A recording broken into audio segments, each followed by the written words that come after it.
Welcome, everyone. I know you're listening to this story to fall asleep. So before we start, make sure to subscribe, like, and comment where and what time you're watching. Now, get comfortable and relax. How can a sound from a simple item be the source of such recent and existential dread? I still ask myself that question as I lay awake at night. I have given up trying to get back to sleep. The sound, the images, they will not stop. Every moment of every night since it happened, I hear that chiming sound. It rings in tune with my own heartbeat, to the point where I feel like perhaps it has replaced it entirely. That chime so soft and pleasant, yet the things that it revealed, the things that the simple chime ushered into reality, are things I will never be able to forget, no matter how desperately I try. It all started when I found that odd bell. It was 3 weeks ago. I was walking along one of my favorite trails in a state park that I frequented. It was a refreshing and familiar way to enjoy a weekend afternoon. As I walked, I saw something strange near the trail end. It was what looked like a broken sign. At first, I thought it might be the trail sign itself, but it was still standing right where it always was. This one looked different. I stepped closer to see what looked like the burnt remains of a sign, almost like one you would see at a campground. All I could see that was still legible on the sign were the words, "Green leaf." The odd sign piqued my interest, and when I looked closer, I saw faded footprints near the burned item. I decided to follow them, unable to resist the new mystery I had discovered. I walked for a while in the direction of the faded footsteps. I almost turned back when I thought I had lost the trail. But dumb luck allowed me to rediscover it, and I pressed on. I reached a small clearing, and as I stepped into it, I felt an odd stillness in the air. The sounds of the animals in the forest and the general ambiance of the whole area seemed to depart. All I could hear was the sound of my own heart beating and the sound of my nervous breath. I pushed on and walked towards a strange shape I saw on the ground near where the trail had terminated. My excitement increased when I saw what looked like a chest, half buried in the ground. For a moment I thought I had found legitimate treasure. I knelt down and reached for the side of the chest. I pulled it free from the loose earth still covering it. After gingerly opening the lid, I looked inside. There were no gold bars, no precious jewels. Only one item was in the ornate chest, a small silver bell. It looked finely crafted, yet not ostentatious. I fixated on the silvery sheen and wondered if it might be valuable. I half imagined the idea of buried pirate treasure, but I had no idea who would have buried a single bell in this chest out in the middle of the woods. I decided to take the small bell, since I could not find any trace of whoever had exhumed the chest and left it there. As I left the clearing and went back to the main trail, the ambiance of the forest had resumed. I thought its absence had been strange, but shrugged it off and pressed on. I considered asking a park ranger about the weird chest in the forest if I ran into one. I hated to admit that I did not wish to, since I wanted to keep my unique prize to myself. The bell was very nice, and its smooth and polished surface was almost mesmerizing. I walked a bit farther, and then I felt a compulsion I had not felt before when I picked it up. I had inspected the fine craftsmanship, but I had not considered just how it might sound until that moment. Upon considering that question, I became fixated on it. It was all I could think about. After a few more steps, I was unable to move on without knowing the answer to the most important question in the world. What does the bell sound like? I held the slim handle between my thumb and index finger, and delicately, almost reverently, shook the bell from side to side. The moment the sound rang out, it became the only sound in the forest. The soft chime felt like it somehow echoed for miles around. I felt an immediate sense of displacement and vertigo. I felt like I might be sick and thought I would collapse. Instead of falling down somehow, I fell up. I whirled through the sky as if launched from a catapult. I remember trying to scream, but my voice was gone. I thought I would fall to the ground when I was plummeting through air high up above the trees in the forest. I discovered that I was not falling and had somehow stabilized in a gentle float high above the canopy of the trees. Somehow, I was flying. I looked around and saw the forest stretching on for miles. I had no idea how I was able to remain up in the sky. All I had done was ring the bell, and then suddenly I was up there. I looked around and saw a vibrant aura of colors emanating off of the forest, and the sky seemed to glow as well. I looked at my hands, and they seemed translucent and glowing with a similar array of impossible shades. After floating in disbelief for a few minutes, I found I was able to move in an almost swimming-like motion. I tried to float back down to the surface and check the trail. Part of me was afraid I had a heart attack or something, and I had died. I thought for a moment that the reason I was floating and transparent was because I was a ghost now. When I descended back to the trail, my heart sank, and my previous suspicion was all but confirmed. I saw myself laying on the ground. I still had the odd bell in my hand, but I was laying on my back in a strange pose. I glided towards my prone form to get a better look. I noticed I had an odd gray-like shade to my body, and the bell seemed to gleam a strange hue that looked otherworldly. I feared the worst and approached my body. To my relief, I saw that it appeared to be breathing still. Whatever was happening, I was still alive. At least my body was. It seemed to be some sort of out-of-body experience. The sense of free-floating displacement was almost alike to descriptions of how mentalists believe they can astral project their wills outside of their physical bodies and into the beyond. The strange experience felt almost exhilarating after I was no longer afraid that I had died. The excitement, however, was short-lived when I saw what happened next. I started to hear soft whispering near the edge of my perception. My vision started to double and the skies seemed to darken. There was a tangible shift in the visible aura energy around me, and I felt a strange sense of dread wash over me. I could not describe it, but something bad felt like it was happening. I felt I had to hide, but I also felt exposed since my body was just laying out in the open. I tried to wake myself up. I tried to float back into my body, but nothing worked. There were disturbing sounds emanating from the gathering shadows near the trees all around my fallen form. I thought if I could hide it might work, yet to my horror, I heard the soft chime of that bell emanating from my very being. The sound seemed to ring out from everywhere and nowhere, despite the physical bell laying unmoving in my rigid grasp down below. I started to get desperate. I tried in vain to slap myself awake and force myself up, but nothing I could do seemed to affect the waking world. Then I tensed up as I felt a new presence. I felt the staring eyes of some unseen force. I imagined hundreds of shadowy onlookers, yet when I looked around, I could see nothing. Yet I knew somehow that I was not alone. Something else was there with me. I felt panic welling in my chest and felt like I would hyperventilate, despite this ethereal form I inhabited not truly drawing breath at all. Suddenly I thought I could see hundreds of red dots emerging from the shadows in my peripheral vision.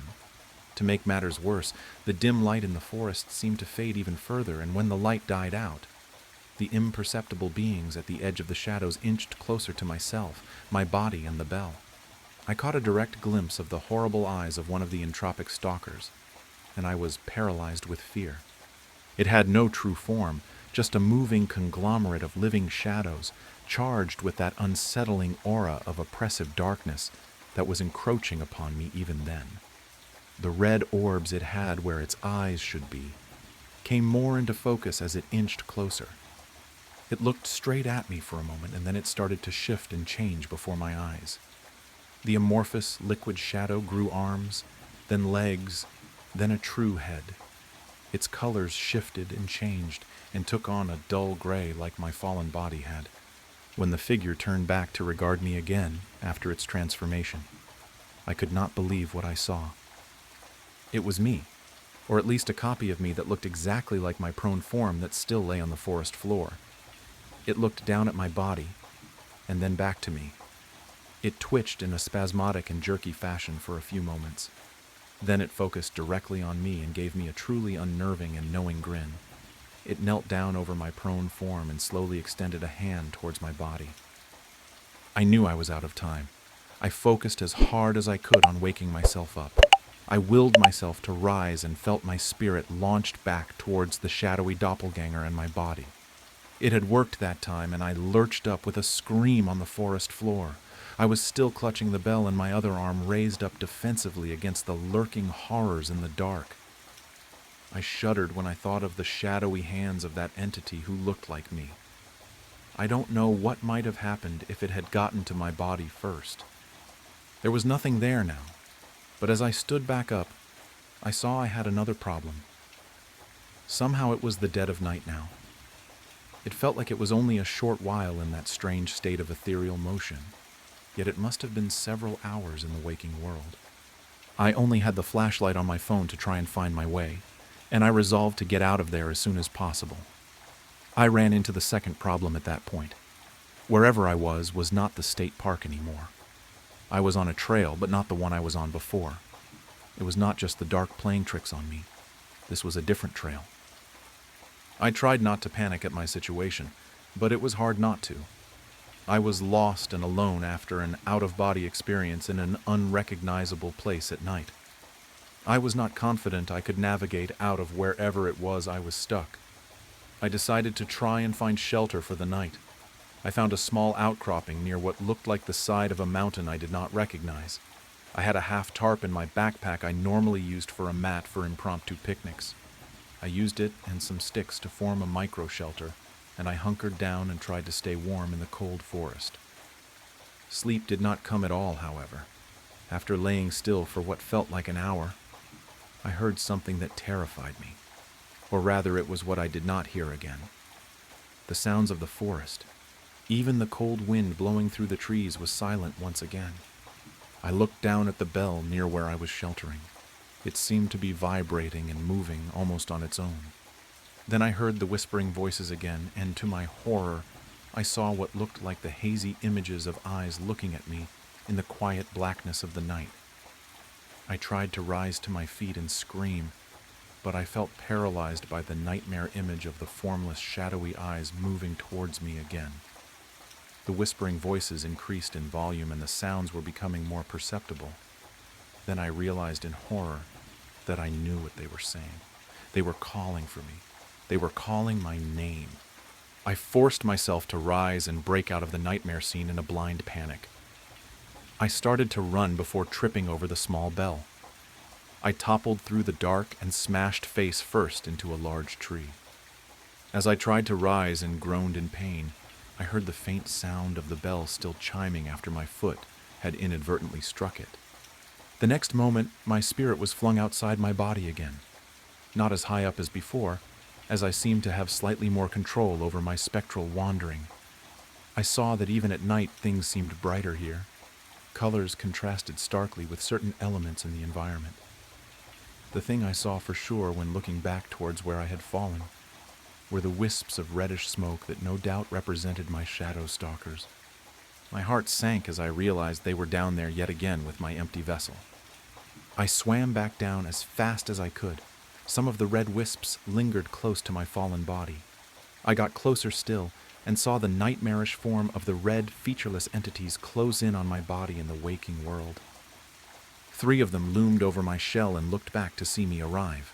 They smiled in unison and reached down towards me. I tried to scream and willed myself awake again. Once more, I succeeded, and I lurched up, finally vocalizing the frozen scream my ethereal form was unable to utter.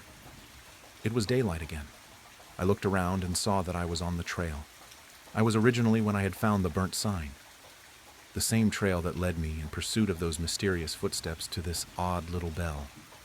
I looked down and saw I was still holding it in my hand. I felt a chill creep up my spine as I swear I heard the whispers again. I ran back to the burnt sign and down the trail that the now faded footsteps had led me down. I found the chest laying in the clearing, and I returned the bell to the chest and closed the lid. I did not have a shovel, but I tried to scoop handfuls of dirt over the chest. After what I had seen, I felt compelled to ensure no one discovered the thing ever again. When the deed was done, I started back to my car. As I trudged on, I considered the strange bell, the out-of-body experience, and the awful night, hiding from the hungry shadows that whispered my name. That horrible face that mimicked mine, and whatever intent it had for my corporeal form. I shuddered and resolved never to return to the park again. I still do not know what any of it really was. I do not know what I really saw 3 weeks ago, but I wish I had not seen it. I wish I had not found it, because whatever I caught a glimpse of in the forest with that otherworldly bell, it is not done with me. I thought I could put the matter behind me, but I realized in subsequent days it would not be that easy. Recently I have begun to hear things, and I fear that just ridding myself of the bell was not enough. Every night since then I hear a faint chiming at the edge of my mind. I hear that sound, the chiming of the bell, slowly growing louder each night. Even though I have not touched the thing since I discarded it back to the earth, the chiming is still with me.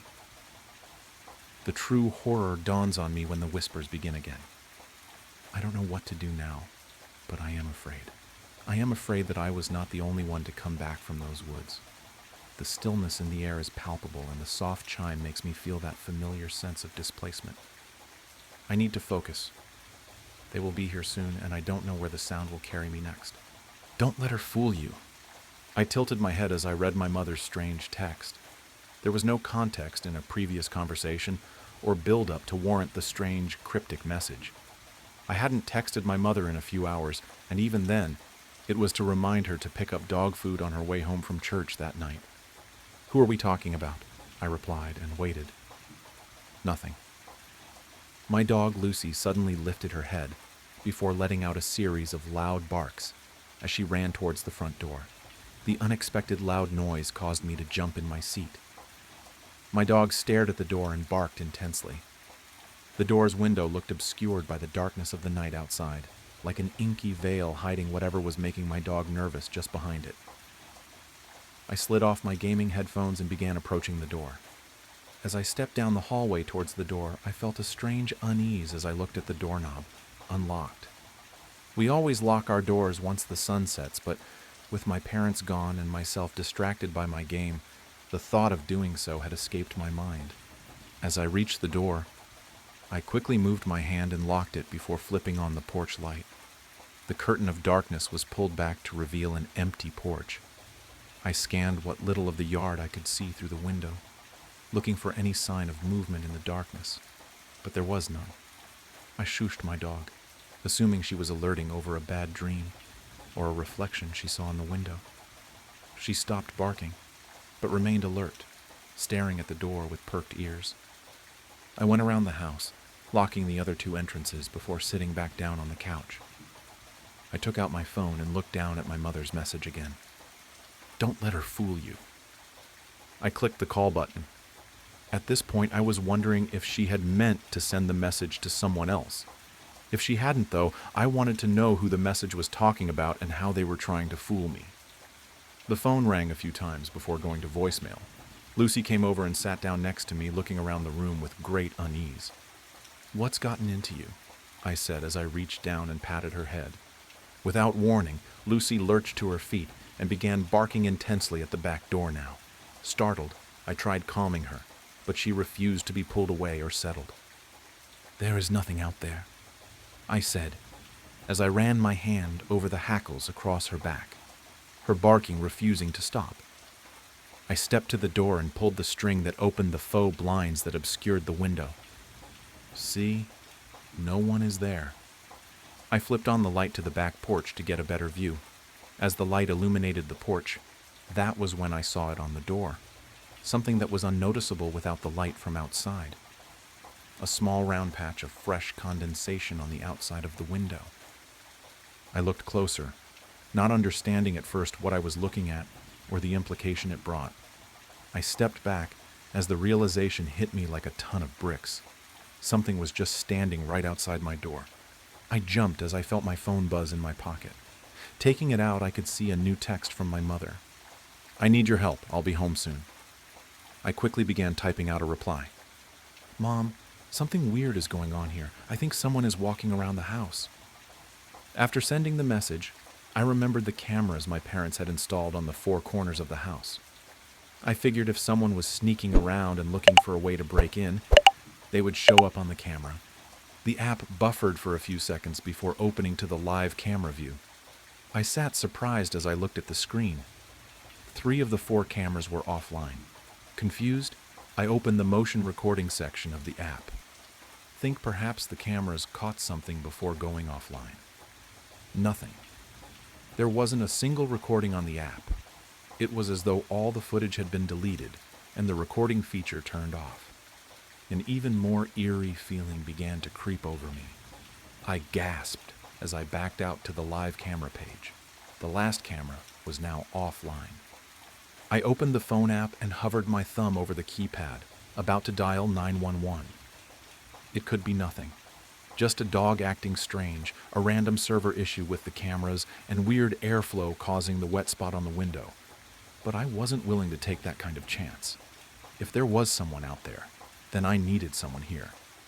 I had just finished typing in the 3 numbers when a sharp series of knocks rang out from my front door. My heart sank and I flinched as Lucy ran back to the front door, letting out a new flurry of her aggressive barks.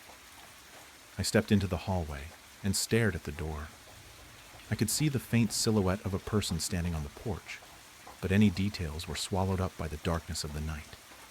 As I stared at the figure, I heard a voice coming through the door. "Sweetheart, it's me.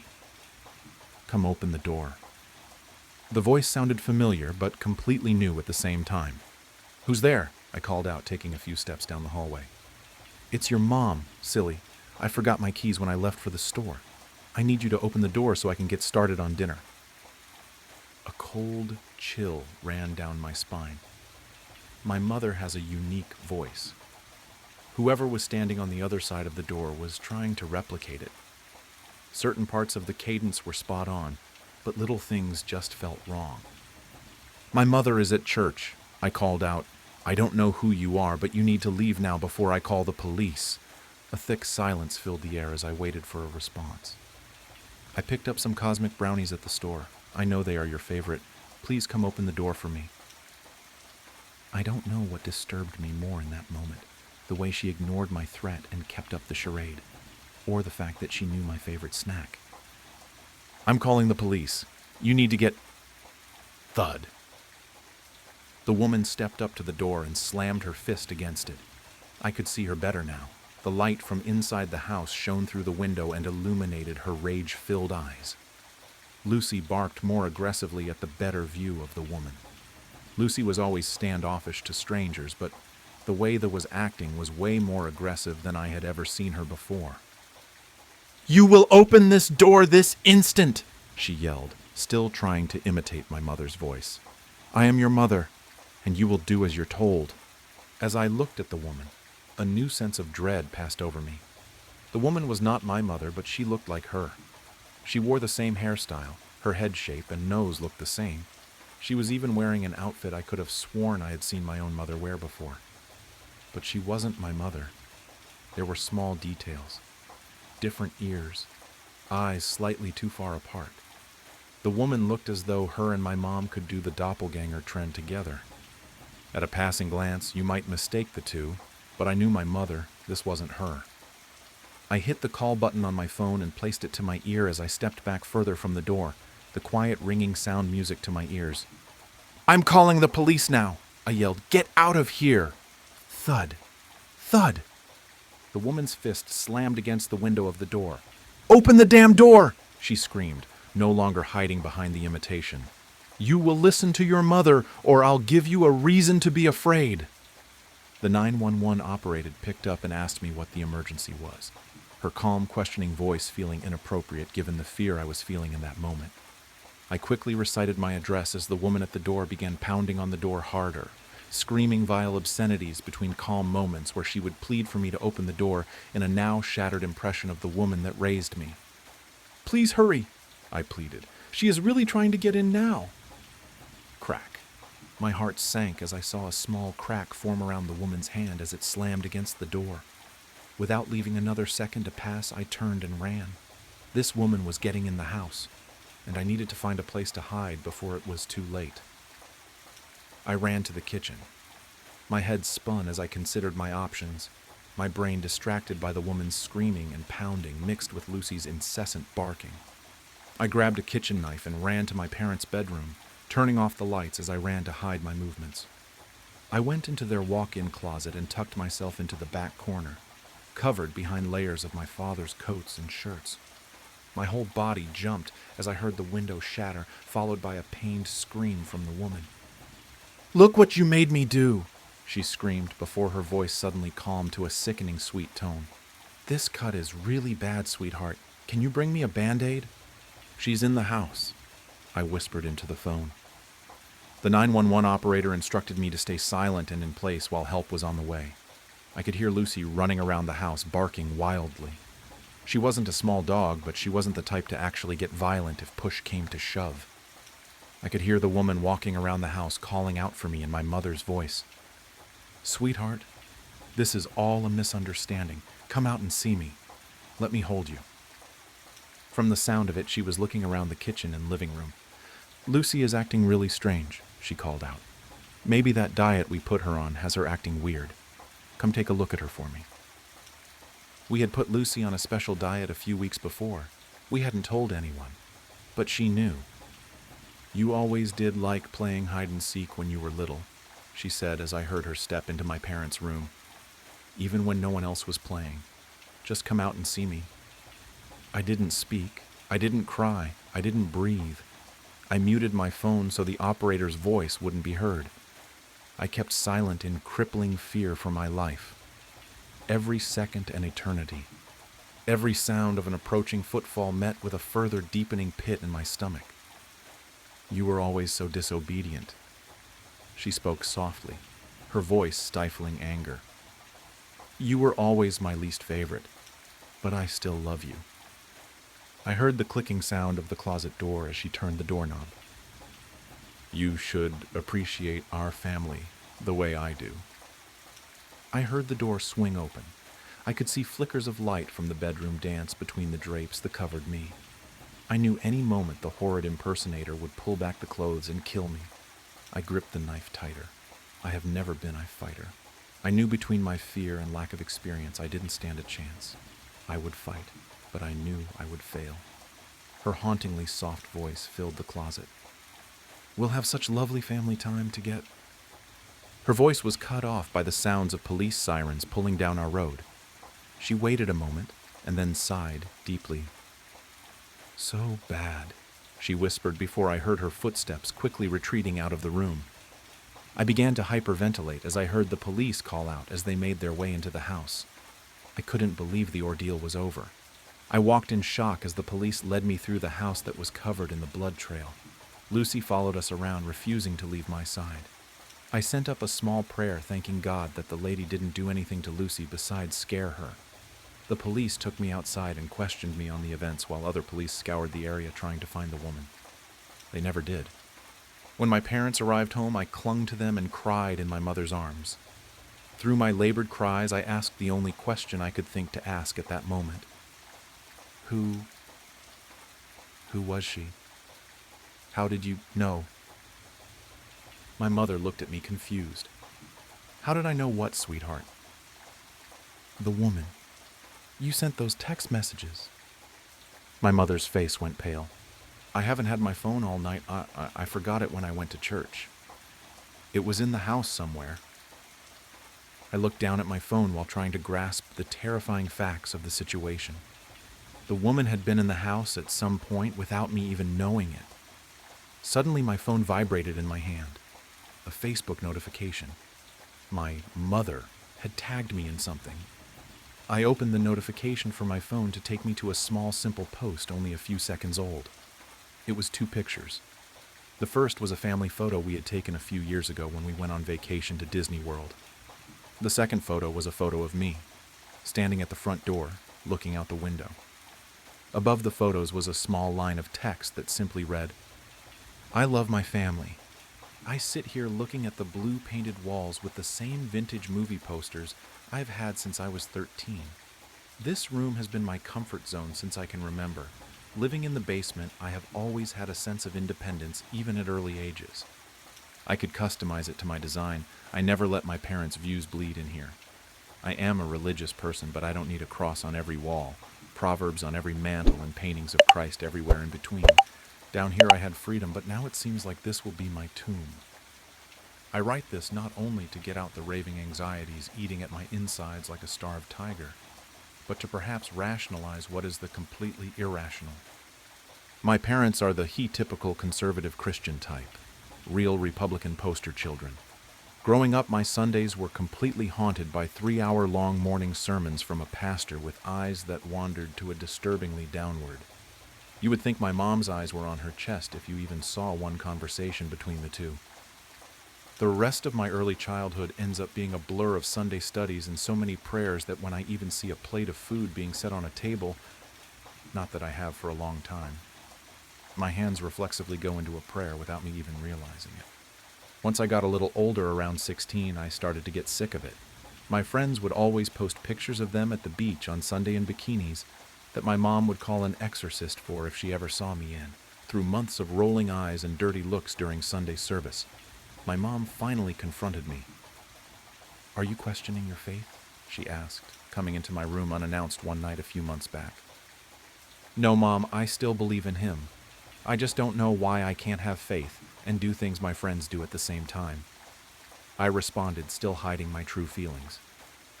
"Honey, on the day of judgment we all must come to terms with our transgressions and make repent of our earthly sins. It is a fallen world after all. Ever since the serpent tricked Eve in the garden, we have had to learn to coexist with our natural-born sin by," she began.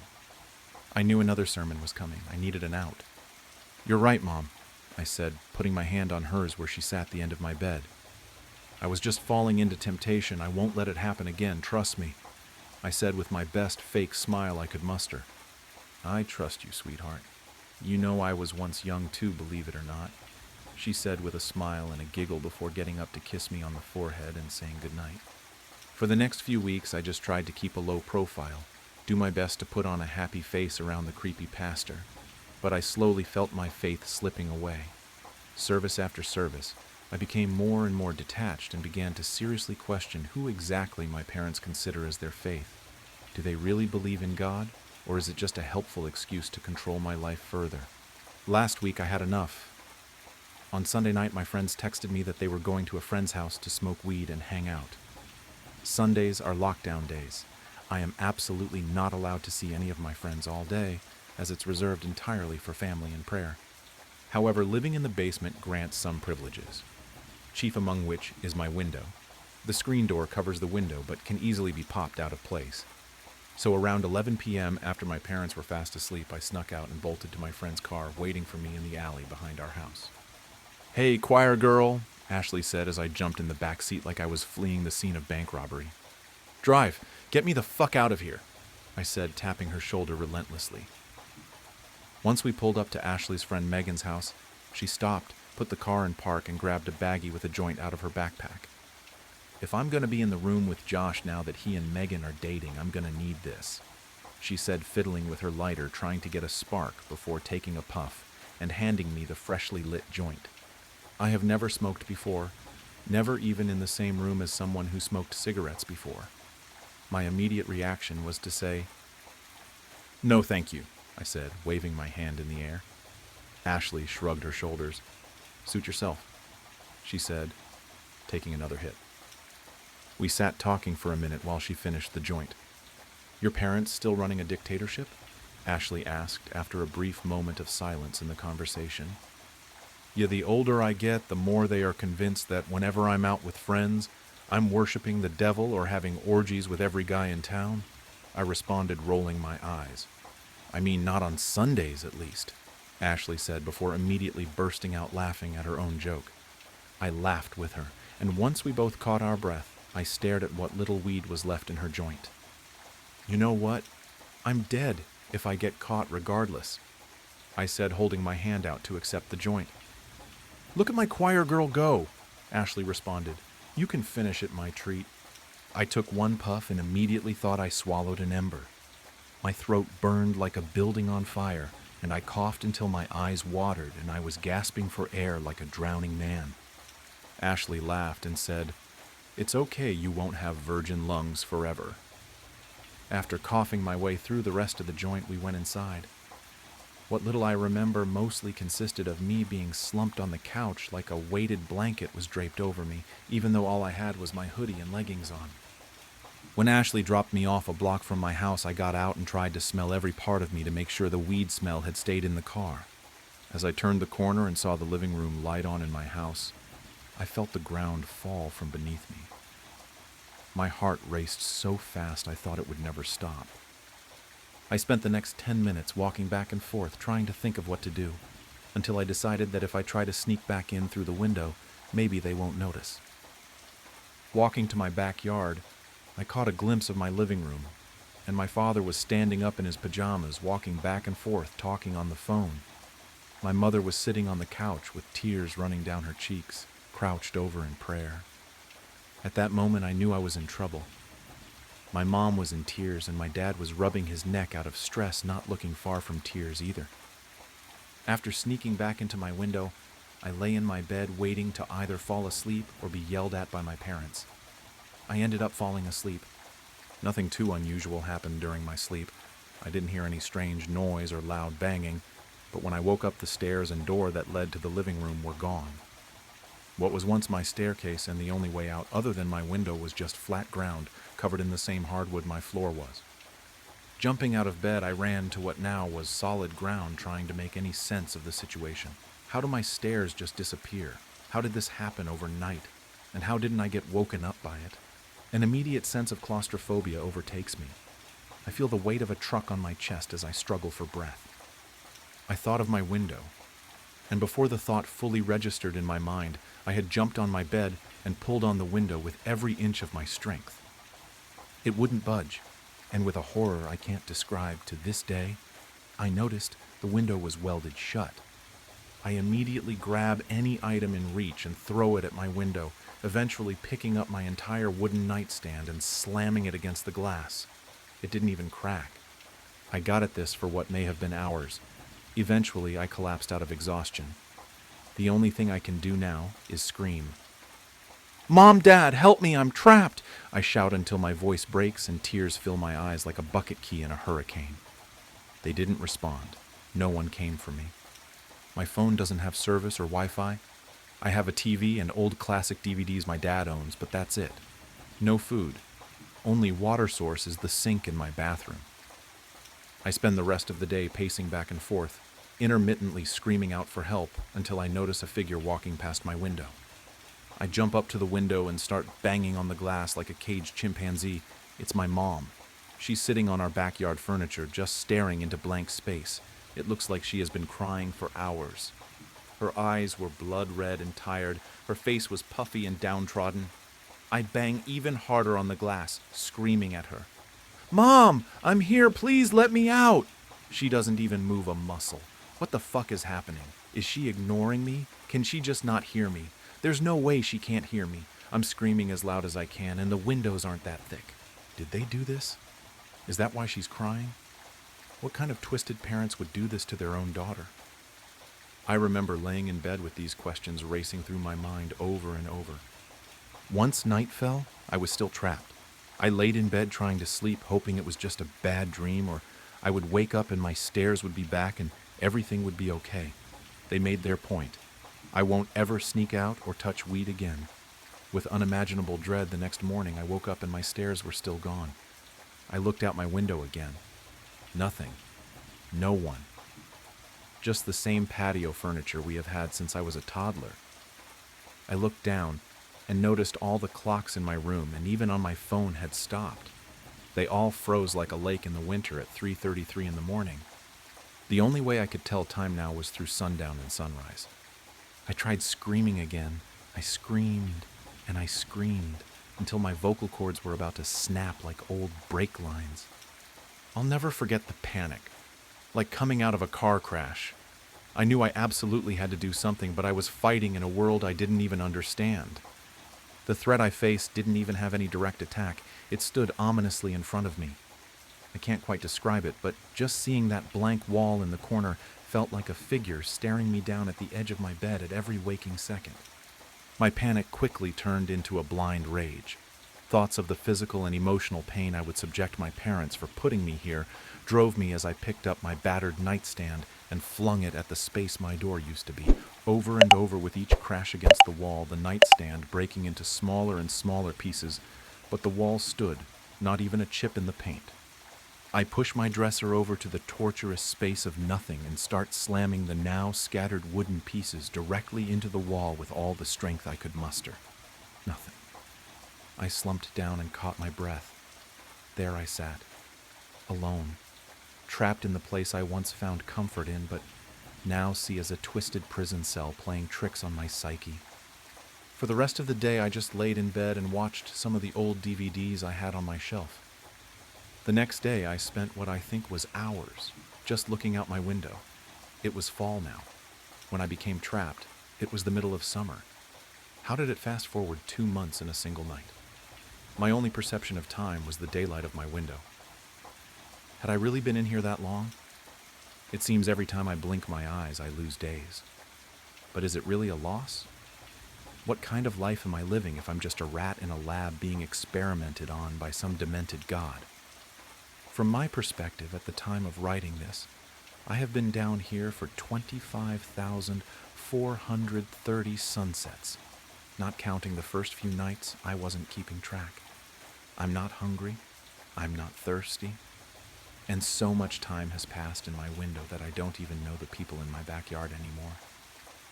My parents died years ago, but yesterday for me. I can't ask for help. I know better now. I have shouted, cried, broken every piece of art and furniture in my room, and the only change has been a chip in the paint size of my fingernail. This isn't over me smoking weed. I don't even know if this is my parents' doing. How could it have been? Ever since the night my stairs vanished, I haven't heard a single creak from upstairs. People walk past every day. What would they say if they learned the suburban home they just walked past has had a girl in the basement for over 60 years? For the first few nights, I remember praying, but I now realize I was praying to my tormentor. If there is a God, he's forgotten me. Right as I had finally memorized and grown accustomed to the noises each step my mother and father make in our home. The night sky had decided to come forth, and the scorching sun took its ray of light and heat to slumber, and so did we. I go in my room and turn the lights off. As I was coming closer to my bed, the sound of me, my mother, and father's footsteps could be heard echoing across the house. We all had gone to sleep. It was 3 a.m. That is the time when I woke up to a strange, loud noise, followed by the sound of footsteps. Petrified and half awake, I stayed in bed, hiding under the sheets, ears open to hear any sound that was coming from downstairs. That is, when I realized those were not the footsteps of anyone I know. Realization hit me, followed by fear, and a chilling feeling that gave me the shivers.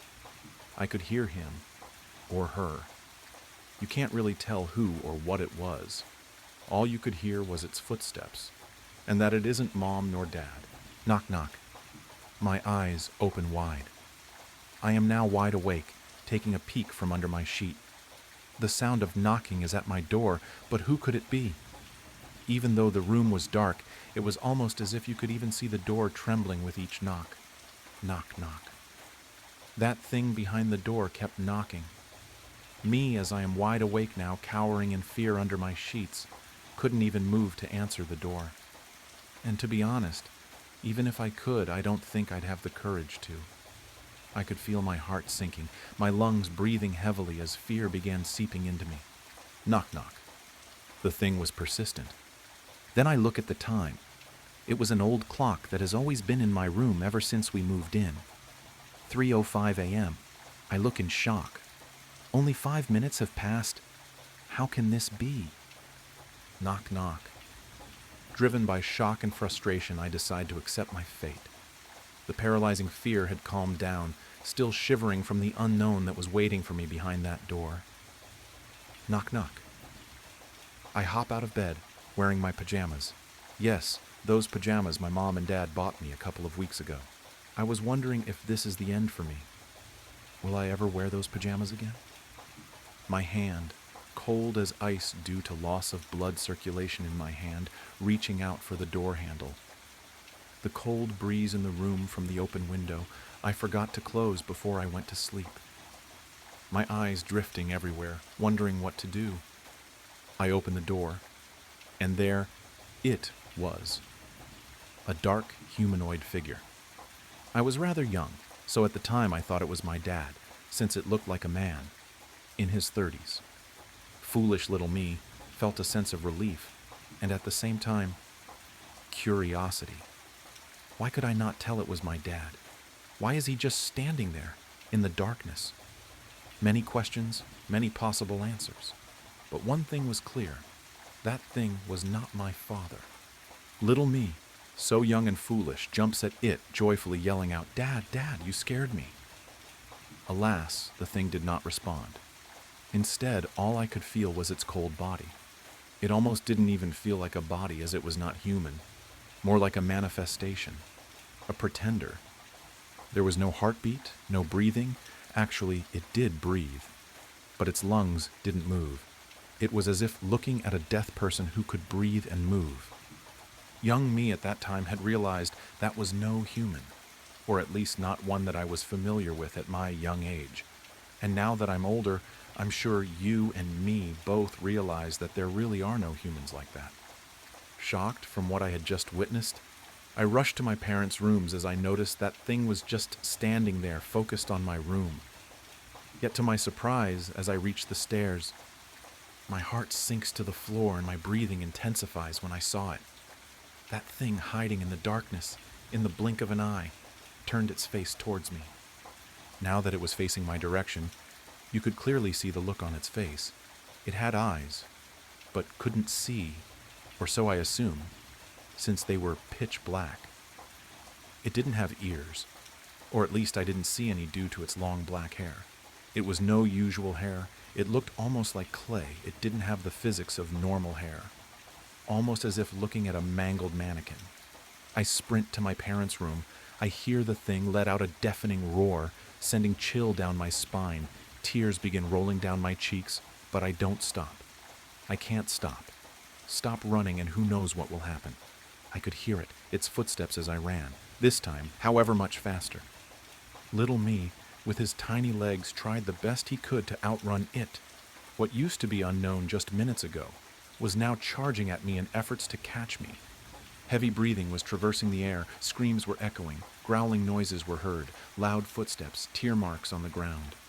One little boy and an unknown trespasser who, for unknown reasons and unknown goals, wanted to catch him. There it was, the door. I could feel the sense of hope, and the numerous times I thought to myself, "I can do it! I'm almost there! Mom, Dad, I'm almost there!" Looking back, the thing was right behind me, glaring at me, growling and reaching out for me. With my last strength I had left, I immediately reached out for the handle, opened the door, and closed myself inside.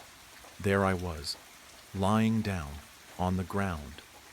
I could hear that thing again, knocking. I was so tired and so relieved that I outran it that I had forgotten my sole reason for even coming to this room in the first place. As I was lying down, catching my breath, I noticed a musty smell in the room. Something was wrong. My parents' room has never smelled so unpleasantly before. I stood up, brushed all the dust off my so precious pajamas. Although those were the least of my concerns at the moment, because right in front of me were two bodies, deformed to such unrecognizable forms that one would mistake it for a different animal. Unfortunately for me, it was clear that those two were my parents. Knock, knock. The knocking sound was back, this time more aggressive than before. I panicked. What do I do? It's right there. Mom. Dad. Knock, knock. I start quietly sobbing and decide that if my time has arrived, then so be it. Using my last efforts, I put my cold, shaky hand on my mouth in attempts to be quieter. Close my eyes and lie on the ground with my two parents' bodies on top of me. And then it happened. The knocking intensified, faster and louder than before, till it eventually barged in through the door. My vision was blocked. All I had was my hearing. My nose was clogged with the grim smell the bodies were letting out. Slow footsteps were approaching. All that was going through my mind was, "Please don't find me. Please don't find me." The thing, almost as if reading my mind, went out of the room. Next to my parents' bedroom was my dad's office.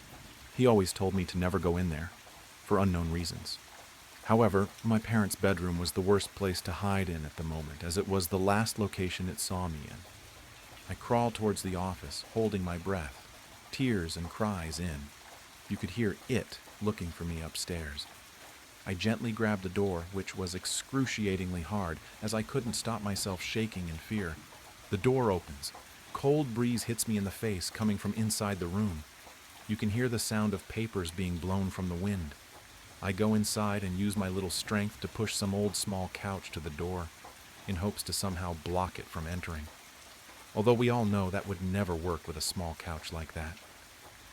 On my dad's desk, you could see his laptop, papers, the pen he was always writing with whenever I used to come here to tell him that Mom's calling us for dinner. I miss my parents so much. I say, I have to make it out of here. I was very young.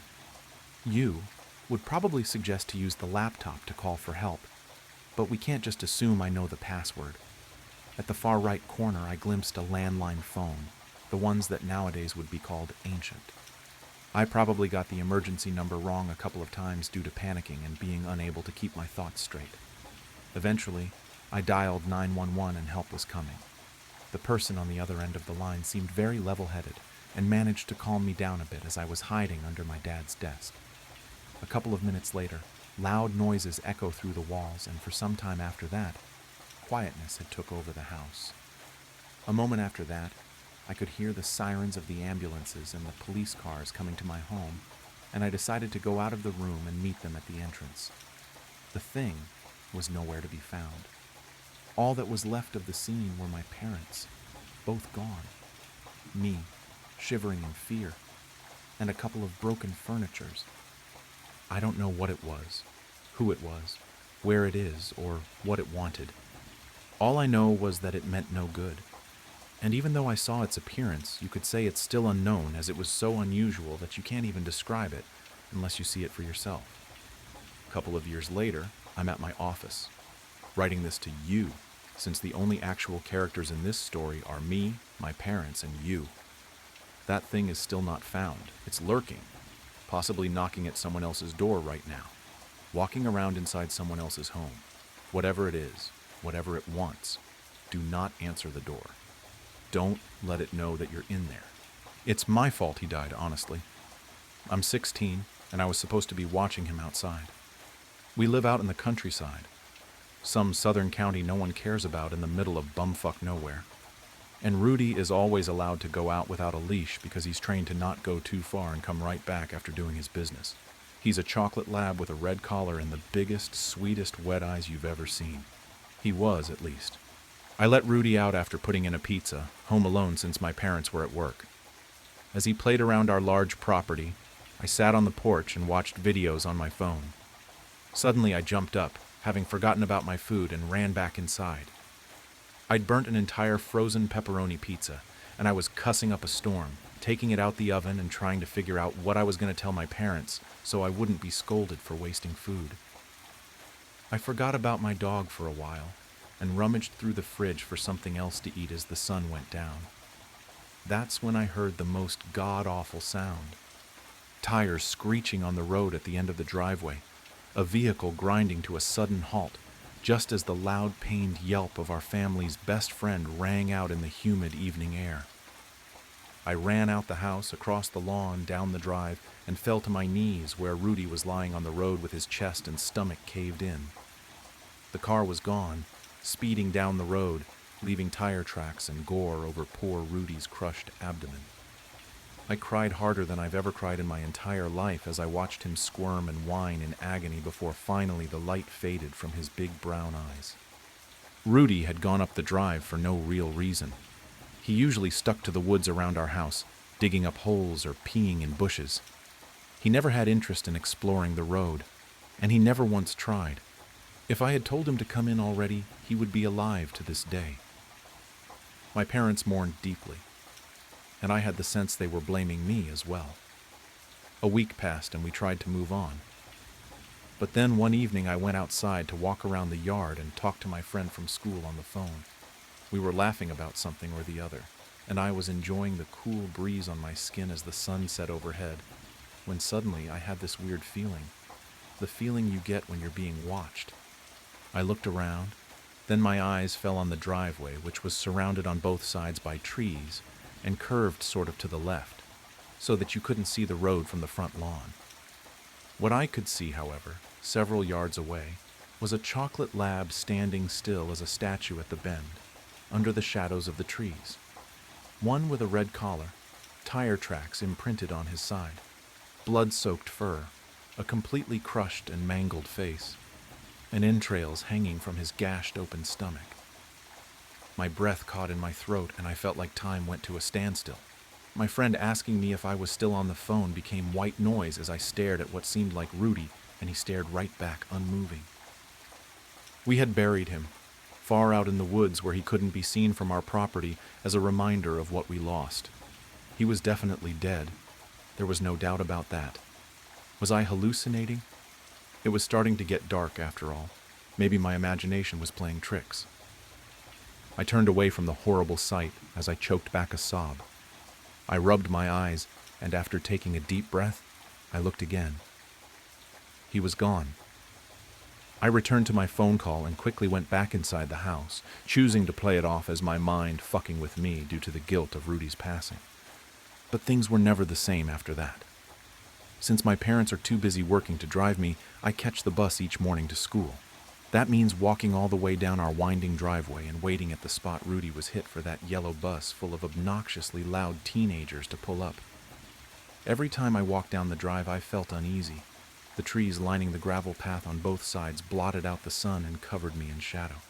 Nature was silent and still, when usually birds were singing and squirrels were skittering up trees. I felt like I wasn't alone. I waited for the bus and I felt the skin on the back of my neck burn. I turned around and saw him, closer this time. Rudy. His corpse just stood there and watched me. He didn't so much as twitch, blink, or move his tail. I didn't know what to do. He was blocking the way back home, and the house across the street was for sale, meaning the closest neighbor was yards away. An overwhelming sense of fear enveloped me, and I staggered back into the road, expecting him to move at any moment, to lunge at me and attack. After all, if he wasn't some sort of zombie, then what was he? The school bus screeched to a stop dangerously close to me, and this scared me so bad I screamed and fell back on my ass in the middle of the road. I had been so terrified that I didn't even notice it approaching, and apparently the driver hadn't noticed me until the last minute for some reason. When I got my bearings and stood up, I felt utterly flustered.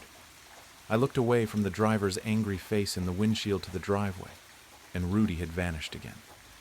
When I got on the bus, the driver yelled at me, asking if I had a death wish, and a few of my classmates made fun of me, but I didn't care. I was absolutely terrified. My dog was haunting me, and its presence felt hostile, like it wanted me to suffer the same gruesome fate since I couldn't help him. I wasn't able to focus on class at all that day. When the bus dropped me off that afternoon, I stood and waited until it left, then booked it down the driveway.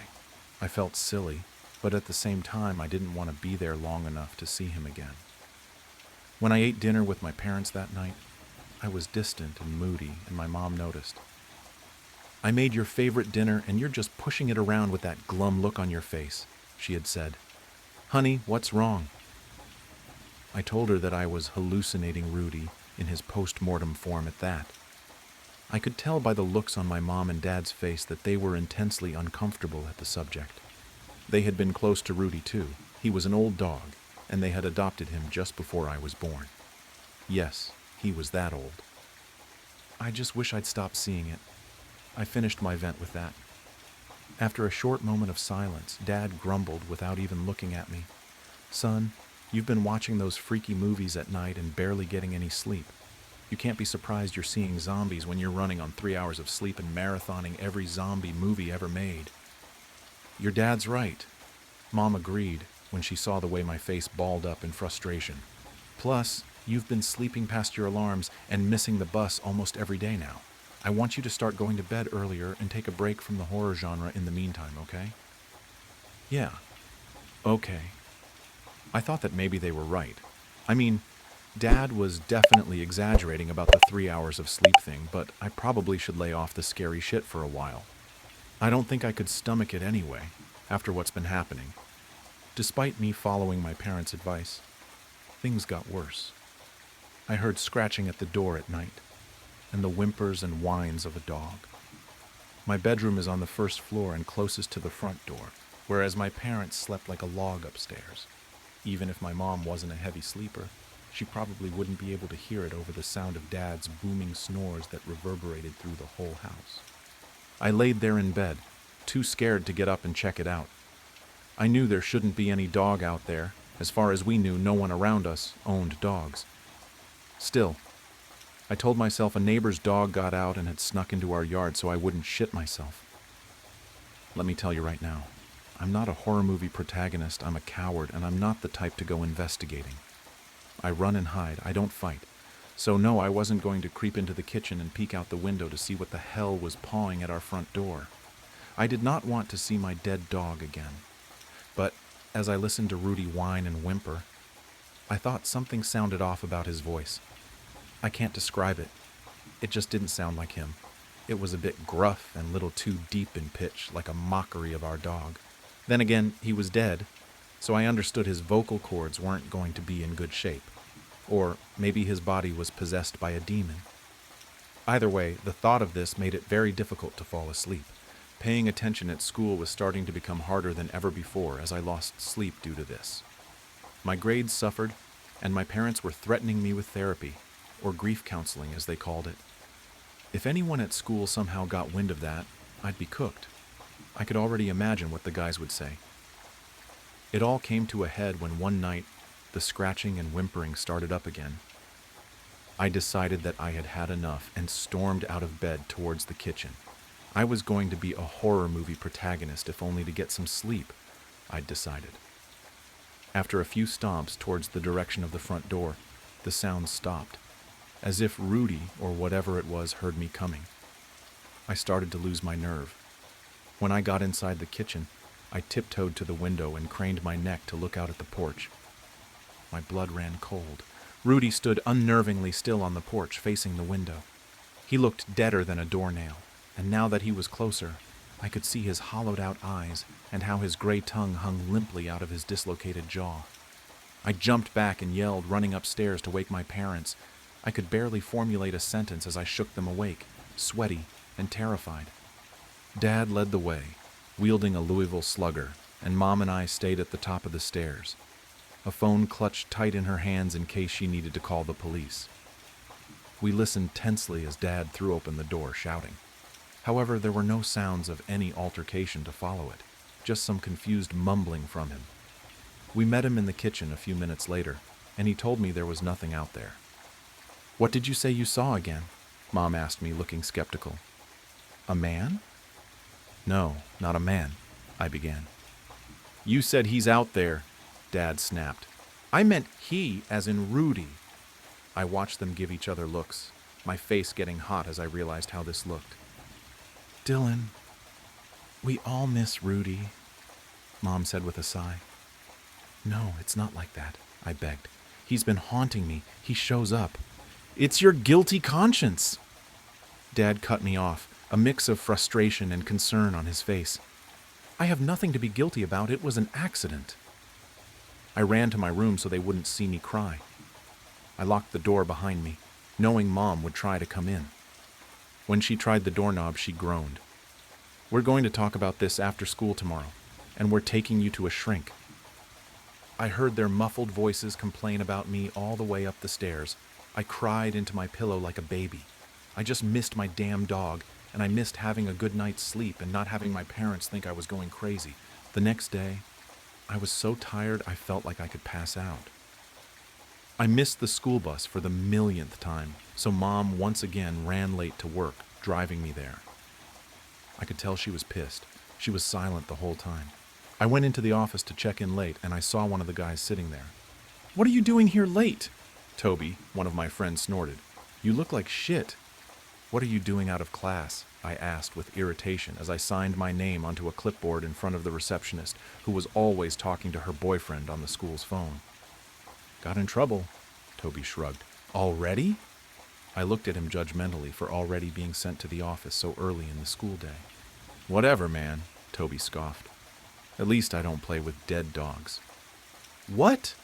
I whirled on him, ready to kick his ass for saying anything negative about Rudy. Easy. Toby threw his hands up, genuinely surprised by my reaction. If you're so sensitive about it, why does your family keep trying to use him as a prank? I mean, you gotta admit it's weird, dude. Alexis rides your bus and she keeps talking about how your dad keeps putting your dog on the end of the road. What's that about anyways? Is he trying to scare them? Does he think they're kindergartners? What are you talking about? The room felt hot all of a sudden. I was sweating as I tried to connect the dots but couldn't. My dad is at work every day by the time the bus comes and we buried Rudy in an empty field somewhere. Toby frowned. You know, now that I think about it, I saw your dad once, right? He's this big buff guy. Alexis keeps saying it's a skinny guy with pasty white skin and a black hood. So that wasn't your dad moving Rudy around. Didn't you guys get Rudy stuffed, or what's it called, taxidermied? I stared in silence for a moment as I realized what exactly was going on. What did she see him do? She said today that he came out of the woods and left it there at the end of the driveway. Toby seemed to get nervous as he caught on to how weird the situation was.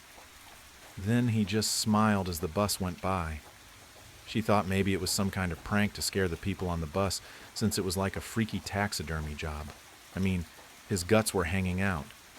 People don't do that when they get their animals stuffed, though, do they?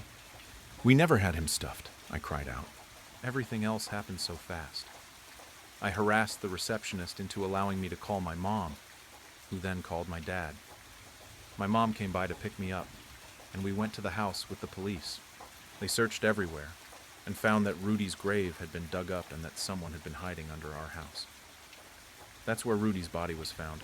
The man had left him under here when he heard me coming and hid himself in there too. Dad never thought to check under there.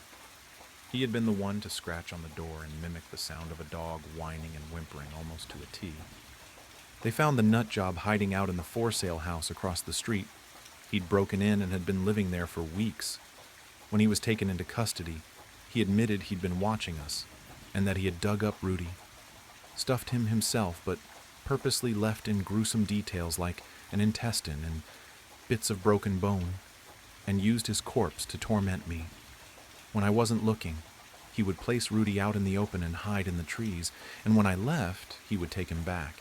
Then when I kept getting up late, he would just display Rudy for the kids on the bus and enjoy their understandably freaked reactions. That's why he always seemed so still when I looked at him. It's because he was stuffed. I couldn't believe it. The worst part about it was the fact that the asshole was also responsible for killing Rudy. The police told us that he had laughed as he openly told them that he'd laid dog treats on the road to lure him, got into his car, and ran him over.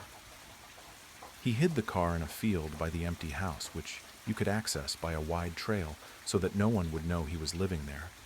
It's how he got around, buying cheap beer and the things he needed to stuff our dog with. He was a mechanic with a weird hobby, apparently, and he'd recently lost his house and had been living in his car before he came all the way out here to squat in that house. And why did he do all this? No reason. Absolutely no reason other than the fact he was fucking psycho and wanted to torture some kid for fun. He was charged for trespassing, harassment, animal abuse, and some other bullshit I can't remember. We moved shortly after because Mom didn't feel comfortable with the fact that asshole knew where we lived. I feel so dumb, thinking Rudy was a ghost or zombie or something like that. I never investigated or stuck around long enough to notice anything amiss. More than anything, I feel angry. I hope that dick has a life full of nothing but misery and misfortune waiting for him. If it weren't for Toby, who knows how long he would have kept it up? Maybe he would have escalated things and tried breaking into our house next to place Rudy in there. He was clearly not dealing with a full deck, if his wild eyes and crooked, creepy grin were anything to go off of. But at least Rudy can finally rest in peace. We buried him again. And this time, Mom and Dad spent the money to place him in a proper pet cemetery. Sometimes I go there and lay treats on his grave. He will always be a good boy to me. Abigail Mitchell and the Honey Green Ghost. Abigail walked through the wetness of the trees and grass of the woods. Her task completed, she looked for a place to rest. The gash on her side would need a few minutes to heal fully. The process had begun already. She would need to buy some new clothes as well. She smiled to herself as the rain wet her skin and the thunder soothed her mood. "Ah, there we go," she said, looking at the small clearing. It would do. It was maybe 10 meters from the river, perhaps a swim later. For now, she just wanted some rest. She took her time picking some rocks and sticks to make a fire. There wasn't much that was dry out here, but it mattered little. She placed the surrounding rocks carefully, creating a fire pit. She knelt on the almost muddy ground and set to work, placing the somewhat wet and outright wet sticks and twigs underneath her makeshift fire hood. Closing her eyes, she put both hands over the sticks and helped them to dry faster. She then took the index and middle fingers of her left hand and placed them within the carefully laid mess of twigs. They glowed. As she rubbed, the sticks' flames came to life. She then took her bag off her shoulders and pulled out 2 dead squirrels. The veins in her right hand now glowed as she rubbed it over each squirrel, removing the top layer of fur and placing them over the fire. Her guest would arrive soon, so she sat leaning against a rock. This was her favorite type of weather. It cooled her and soothed her. She waited, patiently waited. She had heard tales of the Honey Green Ghost, the so-called boogeyman of the Algonquin Highlands of Ontario, Canada.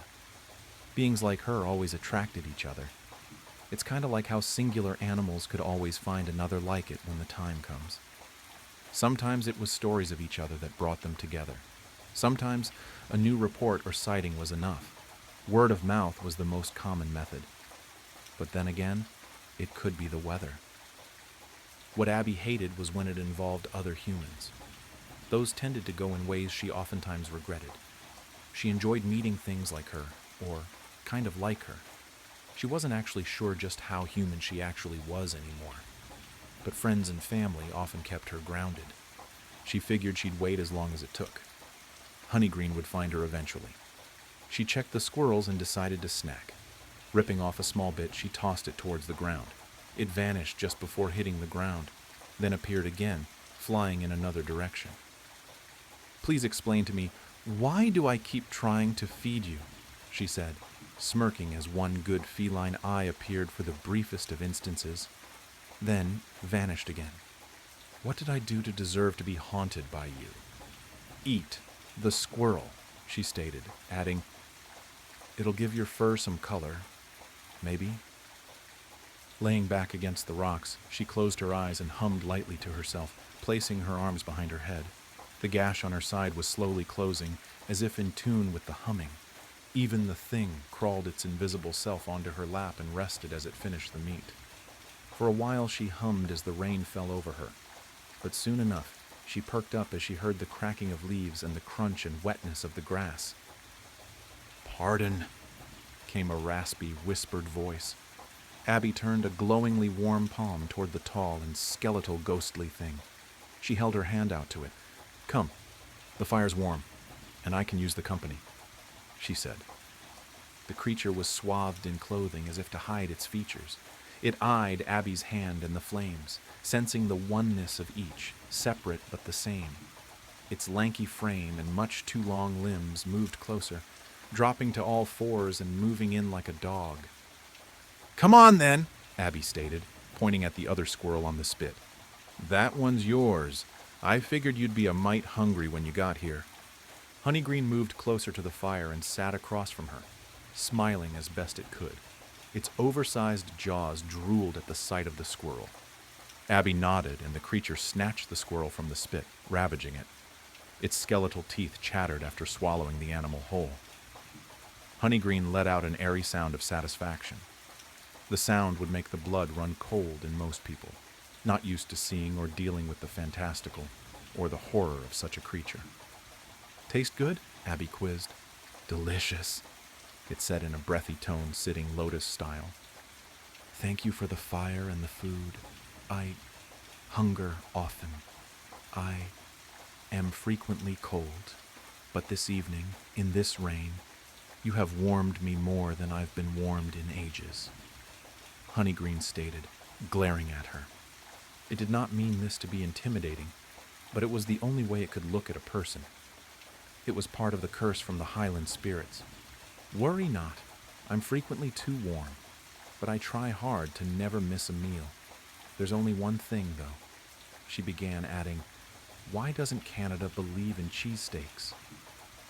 Honeygreen's body attempted a grotesque mockery of a laugh, and Abby joined in. It lifted a clothed, swaddled, bony hand towards her.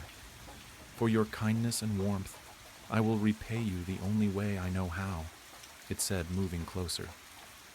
Abby made no move to defend herself, and the invisible cat on her lap yawned in boredom. Why it needed to yawn in the first place was unknown. I will tell you a campfire tale, a tale of terror, needless revenge, and my part in it, it said through chattering teeth. Abigail's eyes glowed with anticipation. I'd like that very much, she stated, placing her hand on the creature's sorry excuse for a leg. But as she did so, its chattering teeth slowed as it felt the warmth. She knew it would speak more smoothly this way. Honeygreen appeared to be in a state of ecstasy as it breathed out again. Listen carefully, for this story is true as your hand on my leg, it began. Across that river is where fate had chosen the actors for the play that came to the Highlands that night. Honeygreen stared into Abigail's eyes. She knew that since it was a spirit, there would be no looking away as he told his tale. That was a quirk of so-called undeath. But it didn't bother Abigail in the slightest. As a wandering spirit, I spend much of my days in search of food and warmth. I crave it. I need it. It is part of the curse I am under from the spirits of these woods for my crime, Honeygreen said. I wander during the day and night. It matters not. My search always continues. However, when I have not had the warmth or food I need, I will sleep. I know not for how long, but if the heat of a campfire is near, I shall resume my search. I will move towards that fire as if a mosquito, to a bare neck. It continued. It was after one of these long sleeps that I awakened to sensing a great flame. Even from so far away it beckoned me, and I lusted for it. It was night as I began my movement towards the flames. When I closed upon the campfire, the curse pushed me to seek the permission of the occupants, but my mouth remained closed, and I remained in the foliage observing. What Honeygreen was witnessing was not just a campfire. It was looking at what appeared to be a sacrifice.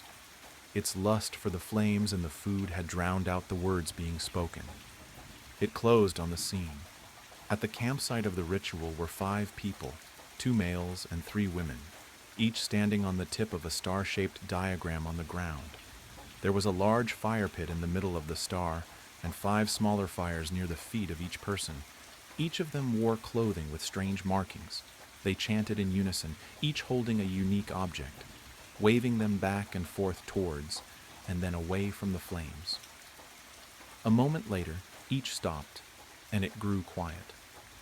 Honeygreen then noted the silence about it. The creatures of the wood were used to its presence, and it had never harmed them, so the threat was not there, and there was no need to be silent. But this night they are deathly quiet. Bring forth the sacrifice, the woman at the tip of the star called out. 2 other participants went to the vehicle and pulled out a now muffled, but screaming man. He wriggled and tried hard to pull away, but was helpless. The 2 ritualists held him in place as he whimpered. Bring forth the witness, she again called out. The other 2 participants went to the vehicle and pulled out another muffled and crying man. The results were the same. Helpless, he could only watch as they moved the other man towards the fire pit. Remove the blindfold and gag from the sacrifice, she commanded. The man immediately begged and cried for his life. Please don't do this. I can give you whatever you want. I have money. I have shit. That just don't kill me, please. I don't deserve this. I did nothing to you people. He cried to the impassionate masked faces. Remove the gag from the witness. Again, she commanded. What the fuck is wrong with you people?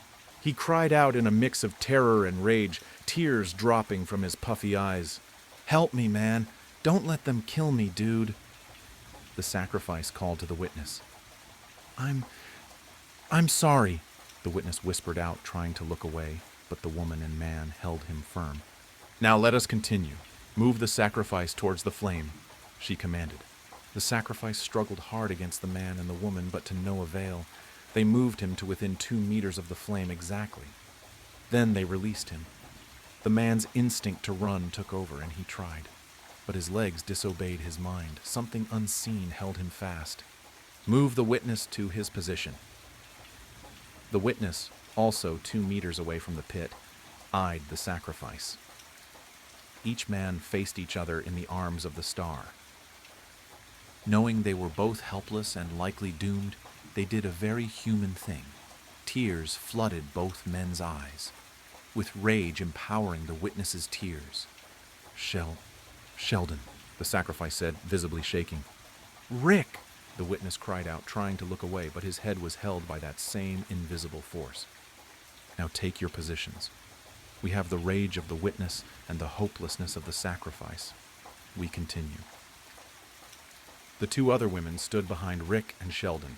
The men stood at the feet of the star and resumed chanting, while the priestess performed the ritual. Sgoueddslk, pronounced Suged Silk. I summon you, you who caused dread in ancient times, you who fill children's sleep with nightmares, you who can kill our enemies and suffer no retaliation, you of the flames of revenge and pain, bringer of terror, come forth, she cried. Take your sacrifice, Sgoueddslk, as innocent eyes witness your arrival, Sgoueddslk. Honeygreen could feel another just like it, as it made its presence on this plain known. It noticed the fire pit grow larger. As it did, its hunger for the flames grew in scale, but it could resist only barely. The flames formed tendrils snaking towards Sheldon as he cried in pain. His shins and feet burned from the contact. They pulled him closer to the pit slowly, as if feeding off not only his flesh, but his fear. Rick could only watch in horror as Sheldon reached the middle, and the flames cascaded and flowed up and over his body. It took mere seconds for him to be immolated. He screamed as he died. Emerging from the ruins of his body stood a tall, wiry, grotesque thing that resembled a mix of a human and a salamander. Reddish-black skin, charcoal-black eyes, reptilian facial features. It screeched a yawn, as though bored by the summoning. It turned to look at the witness as the flames flowed over its body. This had proven too much for Honeygreen, and it made its way towards the ritual as fast as its lanky form could take it. Its craving for the warmth had now overridden its curiosity. Sgoueddslk spoke to Rick, who trembled in fear as it looked at them. Well done, witness. I haven't tasted rage such as yours in a very long time. If you survive this night, let that stick with you, it said, poking him in the chest, its taloned finger slightly puncturing and burning his flesh. Rick screamed. I apologize. I forget humans are not very durable. It chuckled thickly. Now to my summoners. I am yours to command. What would you have me do in this drab world of yours? Who do you want dead? The woman at the head of the star moved forward, offering praises as she did so. Mighty Sgoueddslk, as your mistress, I command you to... She never got the chance to finish as Honeygreen emerged from the woods, crawling swiftly as a spider on all fours towards the fire. Pardon, may I join you? Honeygreen called out. Who dares? Sgoueddslk snarled. What the hell? One ritualist shouted.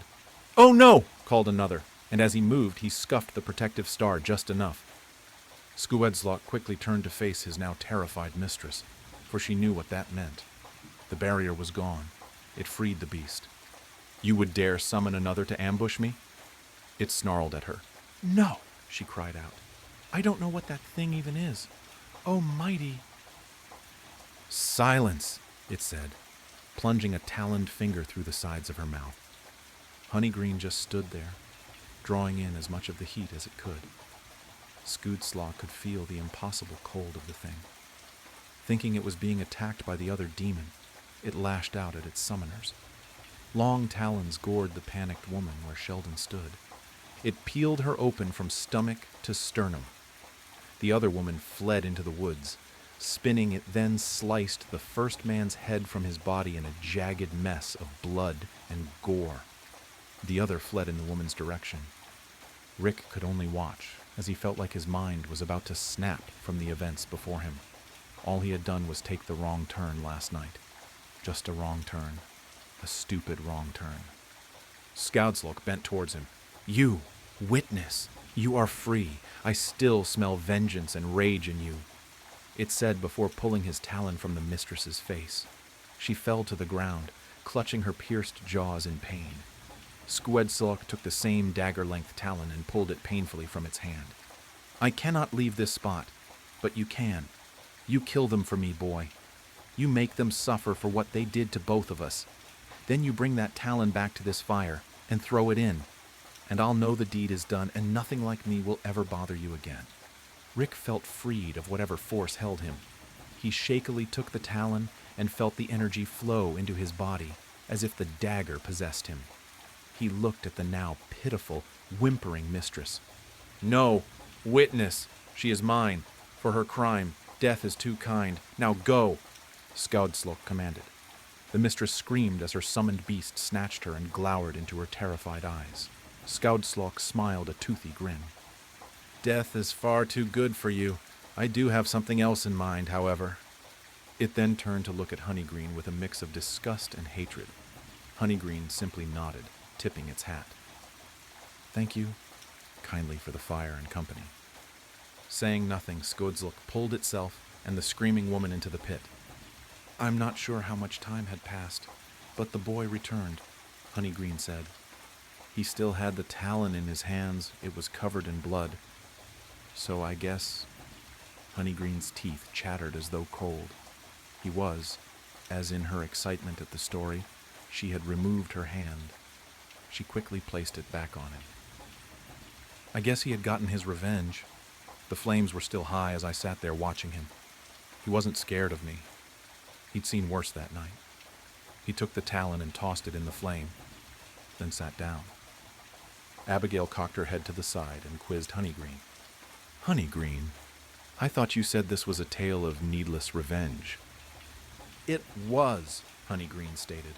He opened his coat and revealed bloody swaths of human skin. He opened it further to reveal a tattoo on the skin. "That tattoo belonged to the boy, Rick," it stated. "Oh no," Abigail said in genuine concern. "Why?" "Part of my curse is to harm no one sharing their campfire with me while they are awake." "I see," Abigail said, solemnly. The twist of the tale hits her. "Well, it was a hell of a story. If you had told that tale to certain other types of people, they'd be trying to destroy you right now. But I see the spirits of these woods have rules, and you followed them." Honeygreen tipped his hat. "Yes, ma'am." Honeygreen rose. "I'll be going now," it said. "Oh, no," Abigail said, increasing the warmth her body put out. Honeygreen salivated. "Sit! I told you I could use the company," she stated. "Now I'm going to tell you a story, and it's a doozy." Abigail started. "It's about the Fae, a smoke monster, and a kid who won the lottery. Growing up, I attended what I thought was a charismatic church that, in hindsight, I realize was an apocalyptic cult. They had a lot of strange rituals and customs, but none more important than speaking in tongues. The church believed that if one prayed and begged hard enough, and if they were worthy, they would be able to speak in the language of heaven, and by doing so, it would be a sign of a divine presence residing inside of you, and that once you had this gift, you would be raptured and spared from the coming apocalypse on earth and the eternal torment of the afterlife. If you hadn't yet spoken in tongues, you wouldn't go to heaven when the rapture, the moment when the saved ascended to heaven, occurred. You'd be left on earth to experience the apocalypse, and when you died, you'd burn in hell for eternity. That's a lot for a kid to process." The way to get this gift of the Spirit was to go up to the front of the church during the altar call, which happened toward the end of every service, right after the collection plate was passed. The congregation, traumatized by the pastor's frequent and vivid descriptions of the eternal torment awaiting the unsaved, would gather around the altar, praying for the gift of tongues for themselves or members of the church who hadn't yet received it. Those who didn't have it were instructed to pray, praise God, and beg for the gift. We do this regularly, desperately, and the altar calls could last for hours. Imagine it. Children and adults all crowded around the red-carpeted steps of the altar, screaming, spraying saliva, sobbing, praying, sweating, and placing their hands on each other, all pleading for this gift, genuinely expecting the rapture to happen at any moment. Honestly, I spent most of my childhood and early teens trying to receive this elusive gift. I spent countless hours at the altar, begging and pleading with God to grant me the one thing that would save me from hell. Night after night, surrounded by screaming adults, I begged God until my voice was raw. To add insult to injury, it seemed like at every altar call, someone around me received the gift. To my left or to my right, someone would begin babbling incoherently, collapse to the ground, and then be helped up to their feet by a celebrating congregation. But despite all my efforts and sincerity, each night it was denied to me. Eventually, the crowd around the altar would disperse. Late at night, often around midnight, the service would finally end, and we'd go home. I'd spend the drive back staring out the car window at the night sky, my clothes damp with sweat, and my throat sore from pleading with a God who refused to answer. Growing up, the fear of hell, the apocalypse, and eternal damnation was a real force in my life. I can remember times when my mom came home late from work, and I was convinced she'd been raptured, leaving me behind. I'd hide in my closet, clutching some sort of improvised weapon, a broom, a steak knife, etc., certain that the damned would soon kick in the front door. For what purpose? Maybe to eat me or sacrifice me to Satan. I wasn't sure what the damned did, but I knew it couldn't be good. All this made for an interesting, high anxiety, and, at times, sleep-deprived childhood. When I was around 16, the pastor started preaching that the rapture was particularly imminent. We began having service every night about the coming apocalypse and the importance of speaking in tongues for the unsaved. The pastor warned that hell would be infinitely worse for people like me who knew the truth but hadn't accepted the gift. This was especially frustrating for me. I was trying so hard. After the collection plate was passed, we had the inevitable altar call, and at each of them I tried harder and harder to speak in tongues. But it still wasn't happening. I started to think maybe I was immune or something. Finally, after an especially long altar call, the pastor took me aside and told me, in a voice filled with compassion, concern, and perhaps a hint of exasperation, that if I just repeated the word hallelujah over and over again, God could use it as a foothold to enter my heart and grant me the gift. At the next altar call, I gave it a try. I knelt at the altar, shouting hallelujah over and over again.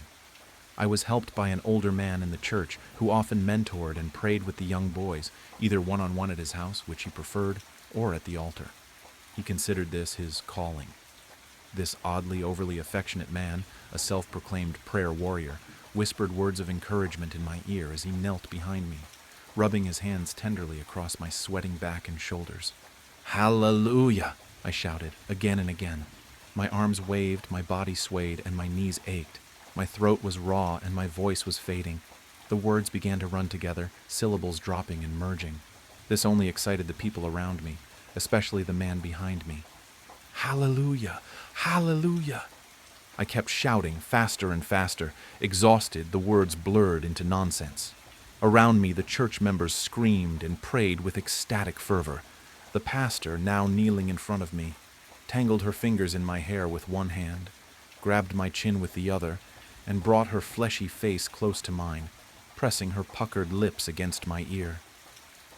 "No, say it like this," she whispered, her breath hot, moist, and intrusive. And then she began repeating the word hallelujah, improvising like a jazz musician, creating her own excited babble of syllables to accompany mine. Behind me, the man prayed harder, his breath hot on my neck, his body pressed close to mine. His hands moved roughly over my shoulders and back. He whispered in my ear, urging me to pray harder, harder, to let it inside me. Hallelujah! Hallelujah! I tried to keep shouting, but my voice faltered, my words turning to mush. The crowd erupted in a frenzy of excitement. The word blurred, lost its meaning, became a nonsensical noise. My throat burned, my body trembled. The pastor kept whispering in my ear, but her voice seemed to change. The word she kept repeating was now unrecognizable. The first syllable, a percussive exhalation. The second, a wheezing gasp. The third, obscenely stretched out. The last, almost a cry of pain. Her wet lips squirmed against my ear like worms. I felt her tongue in my ear, her voice in my head, and suddenly something shifted. The air grew thick and cold. The sounds around me suddenly muffled and distant. I felt like I was submerged in dark water. A strange presence loomed all around me. No, inside me. A watching, waiting, something. I felt 1,000,000 miles away, and a coldness crept into my chest, an internal ocean of black water teeming with something dark and squirming, rising up my throat and bursting out of my mouth. It hurt. I started screaming. We all seemed to be screaming in unison, and the lights were flickering, and suddenly I was being helped to my feet. I had apparently blacked out, collapsing face forward onto the steps of the altar. It wasn't an unusual occurrence at the church. They called it being slain by the Spirit. I had rug burns on my forehead for weeks. Still, as I came to, all around me, everyone was ecstatic. "You've got it!" someone shouted, their hands gripping my arms and shoulders. Everyone was happy. I was being congratulated, showered with love.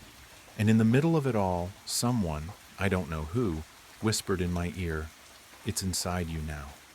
And I felt a strange chill. I knew I should be happy. I tried to convince myself I was, but I felt different. Hollowed out, violated in a way I couldn't quite grasp or articulate. Later, before the service ended, the pastor asked me to come up to the pulpit to make an announcement. Numb, exhausted, and uncertain, I walked up. As I neared the pulpit, I glanced at the pastor. Our eyes met, and I still remember her expression. Though she smiled, her face seemed smug and sly, as though the two of us were co-conspirators. She nodded toward the pulpit, silently encouraging me to play along. I stepped up and looked out at the congregation, the only friends and community I had ever known. Their upturned faces were expectant, like children waiting for a story. I made my choice. "I spoke in tongues," I said into the microphone. My voice was raw and my throat was sore, but the declaration boomed around the church with a confidence I didn't feel. The congregation erupted in applause and shouts of "Amen!" and "Praise the Lord!" Their words blended into an indecipherable babble that sounded like tongues. Hallelujah. But I wasn't exactly sure what it was that I'd done. I wasn't sure what I'd let in. That night I couldn't sleep. My room felt suffocating, the air thick with something unseen, some new and terrible thing inside of me and around me. I lay awake, replaying the altar scene in my mind. The man's hands, the pastor's smile, the cold presence that had seemingly entered me, the feeling of something inside of me boiling over, the pain, and the beginning of a scream. And then I heard it, a whisper, faint and guttural from my own mouth. But it wasn't me speaking. It wasn't my voice.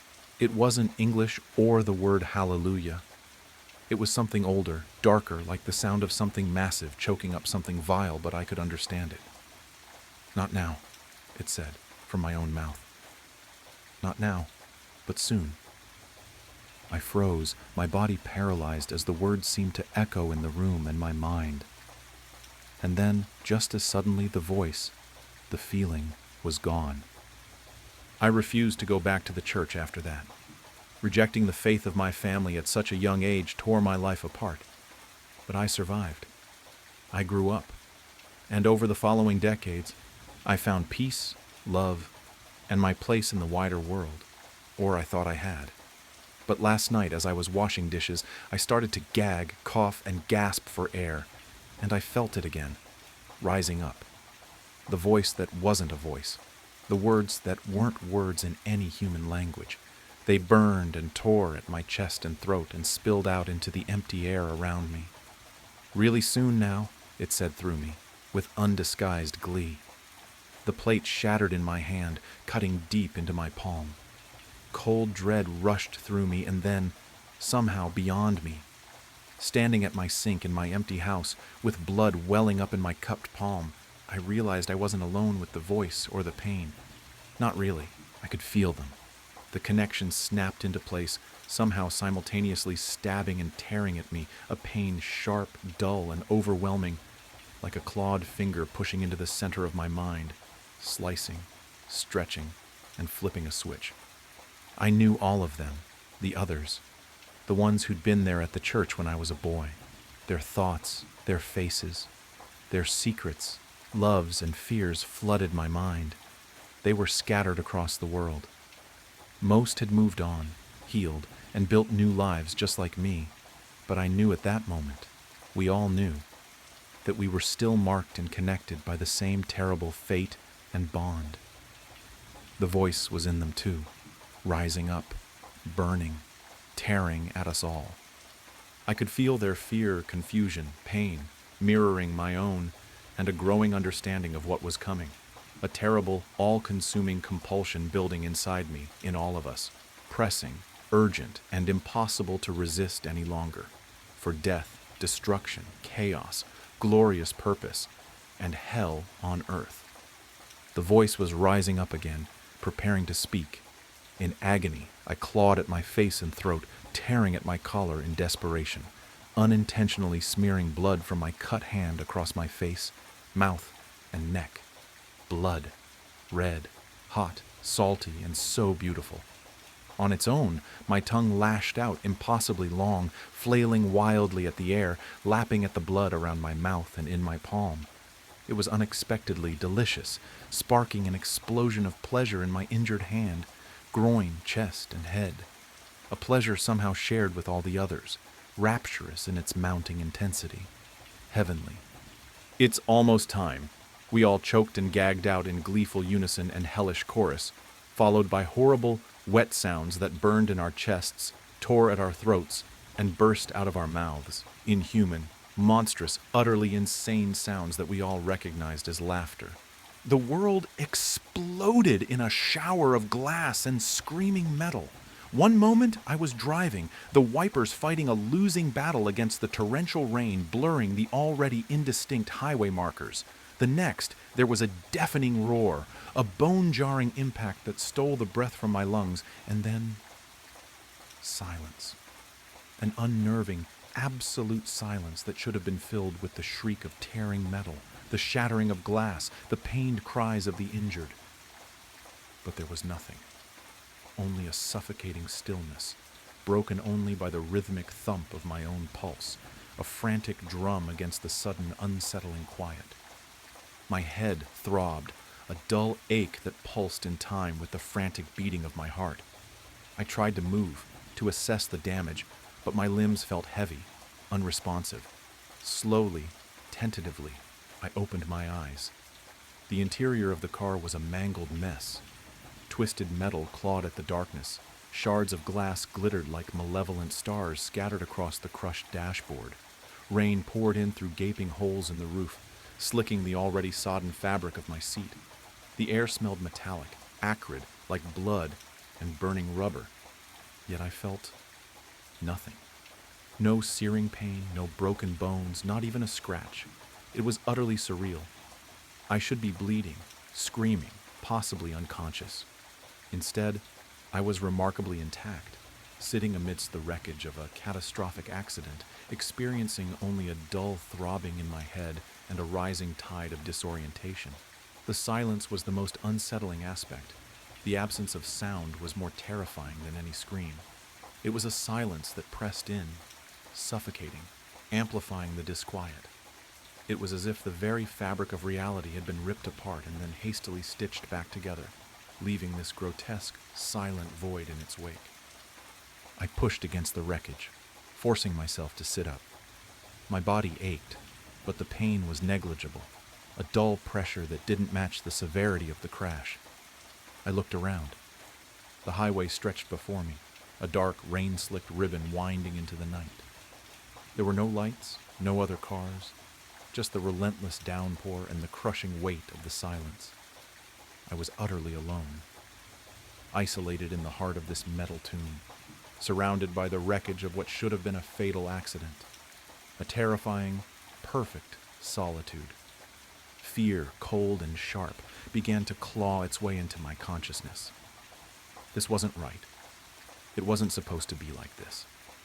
Accidents like this resulted in casualties, injuries, chaos, and noise.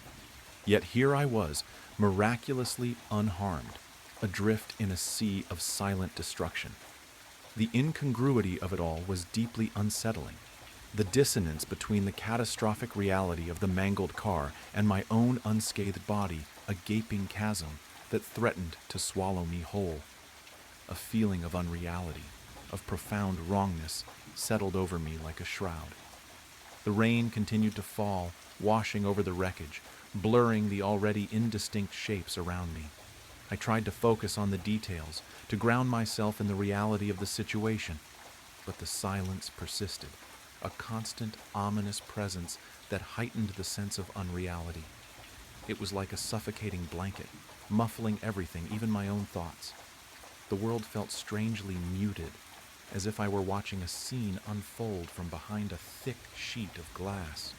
Or perhaps I was already behind that glass, separated from the world by a silent, impenetrable barrier. I eventually managed to clamber out of the crushed vehicle, the metal groaning in protest under my touch. The rain continued its relentless assault, plastering my clothes to my body, soaking me to the bone. The ground beneath my feet was a mixture of mud and broken glass. Each step I took sent a shiver down my spine, a visceral reminder of the horrific event that should have left me shattered. Yet here I was, eerily intact. As I stumbled away from the wreckage, I caught a glimpse of myself in the reflection of a shattered car window. My face was pale, drawn, etched with the shock of the near-death experience. But there were no cuts, no bruises, no blood, not even a single scratch. My skin was flawlessly smooth, unblemished, a stark contrast to the brutal reality of the scene surrounding me. The realization slammed into me with the force of a physical blow. Something was deeply, horribly wrong. More than wrong. Impossible. This wasn't just an accident. It was something else. Something far more sinister. Something beyond comprehension. The implications hung in the air, heavy and suffocating, and my heart began to pound in my chest once more. This time not with the shock of the impact, but with a terrifying sense of impending doom. The silence remained, a constant, chilling companion, a stark testament to the unsettling and impossible nature of my survival. The rain continued to fall, a bleak and unforgiving curtain drawn over the unfolding horror. The rain had stopped, leaving behind a world washed clean, sterile almost, a stark contrast to the chaos I had just escaped. The silence, however, remained, a heavy, oppressive blanket stifling any lingering hope of normalcy. I ran a hand over my cheek, expecting the rough scrape of gravel against my skin, the sting of a fresh wound. My fingers encountered only smooth, flawless skin. The memory of the searing pain, the impact, the feeling of being crushed, all impossibly vivid, were juxtaposed against the cold, unblemished reality of my own body. Where were the abrasions, the cuts, the bruises that should have been decorating my skin like grotesque tattoos? There were none. My skin was flawless, an unsettling testament to something beyond explanation. Panic, raw and visceral, threatened to overwhelm me. I examined my arms, my legs, every inch of my body, searching for some physical sign, some evidence to confirm the horrific reality of the accident. But my skin remained strangely pristine, untouched by the carnage I had just survived. It was as if the accident had happened to someone else, a spectral twin leaving me untouched, an anomaly, a ghost in my own life. The thought twisted in my gut, icy and sharp, a constant reminder of the impossible truth. The rational part of my brain screamed for an explanation. Maybe it was shock. Maybe the rain had washed away any superficial injuries. Maybe I was hallucinating. But the mangled wreckage of the car, the persistent silence, the chilling absence of any physical trauma, all these facts contradicted the possibility of hallucination. This wasn't a dream. This was an impossible reality, a nightmarish paradox that defied all logic. And the silence. Oh, the silence. It was the most terrifying aspect, a constant, chilling presence that amplified every unsettling detail. The rising sun cast a pale, weak light on the scene, revealing the full extent of the devastation. The car was a twisted, mangled mess, a monument to destruction. Yet I stood beside it, unscathed, a living paradox in a world that didn't seem to acknowledge my existence. It was like a cruel joke, a dark comedy played out in the silent aftermath of a catastrophic event. The impossible silence gnawed at my sanity, a constant reminder of my improbable survival. I stumbled towards the nearest road, hoping to find help, to have someone confirm the reality of my situation, or perhaps to help me understand its absurdity. The road was deserted, the emptiness mirrored by the desolate landscape. The world was mute, watching me with a silent, unnerving gaze. Hours have passed, and there was still nothing, or so I thought. As I walked towards town, I could have sworn that I was seeing someone following me, someone that was just always out of my eyes, even outside of my peripherals. "Show yourself!" I began yelling out, but it seems that maybe I jumped the gun. I continued on my long journey back home, still without passing a single soul. I finally made it back home, but things seemed wrong. I saw my wife, and she was crying. She was sitting down on the couch wiping tears as she was on the phone, and without a moment of hesitation she took off in a hurry. I could not figure out why, though, but there was no use following her on foot, so I just waited. I waited, and waited for hours, watching television and browsing the web until the door opened and my wife came in. But someone was behind her, wrapped up with bandages. I was staring until I finally realized who it was behind my wife. I was looking at me. I don't even know how this is possible, but seeing my own face made me feel lightheaded. A wave of nausea hit me so hard I had to grip the wall before my legs gave out. My vision blurred as I steadied myself, but my eyes stayed locked on the scene unfolding before me. My wife guided me, or whatever it was, into our bedroom, gently laying him down. She stayed by his side for a while, smoothing the sheets, brushing the hair from my forehead, whispering things only meant for me. Then she left. That's when he turned his head. For the first time since the accident, he looked directly at me. My breath hitched as I saw my own reflection in his darkening eyes. No, not darkening, blackening, as if ink was bleeding through them, swallowing the whites whole. "That sure was a close one," I heard my own voice say, though it didn't feel like mine. "This body was almost useless, but I'm glad it survived. Get comfortable, because unless you get as lucky as I did, you're going to be stuck like that for a while." What did he mean by that? What was even happening? My head pounded with questions, but I forced the words out. What happened? I wanted answers, but all I got in return was a laugh. My laugh twisted into something cold and cruel. I saw an opportunity, and I took it. That wasn't an answer. Not really, but something told me I wasn't going to get a better one. My frustration boiled over, my hands clenching into fists, my mind screaming at the impossibility of it all. I slammed my fist into the wall. The drywall cracked. I froze. I could affect my surroundings. Maybe I wasn't some Casper doomed to haunt my own home. Maybe, just maybe, I still had a chance. I followed him for weeks. I watched as he ate my food, used my computer, spent time with my wife. I watched as he walked into my job, smiled at my coworkers, laughed at their jokes. He slipped into my life with sickening ease, and no one, not a single person, questioned it. But something else was happening. At first, it was just flickers at the edge of my vision, little blurs that vanished when I tried to focus on them. Then they became more defined. Shapes, figures, moving in the dark corners of rooms, just out of reach. I thought they were stalking me, but they weren't. They were stalking him. Or rather, my body. They wanted what I wanted, what he wanted. They wanted inside my skin. They didn't seem aggressive yet. They reminded me of scavengers circling a dying animal, waiting for their moment to strike. But then I looked at my hands. The fingers, the arms. They weren't solid anymore. They were darkening, losing their form, the same inky black that filled his eyes creeping through me. I was turning into them. I didn't know how long I had, but I knew this. I was running out of time. If I didn't act now, I'd be lost forever. Just another shadow lurking at the edges, waiting for scraps. I would take my body back. The plan was simple. I knew my schedule. I knew his schedule. I also knew that while the normal world couldn't touch me, I could still affect it. The only exception was the thing wearing my body. And I knew one more thing. For something to take over a body, the occupant had to leave first. For me, that had been the accident. That meant there was only one way to force him out. I had to nearly take my own life. If I failed, I'd become one of them. But even if there was only a 1% chance that I could reclaim what was mine, I had to try. I slipped into the car, silent, unseen, and sat in the passenger seat.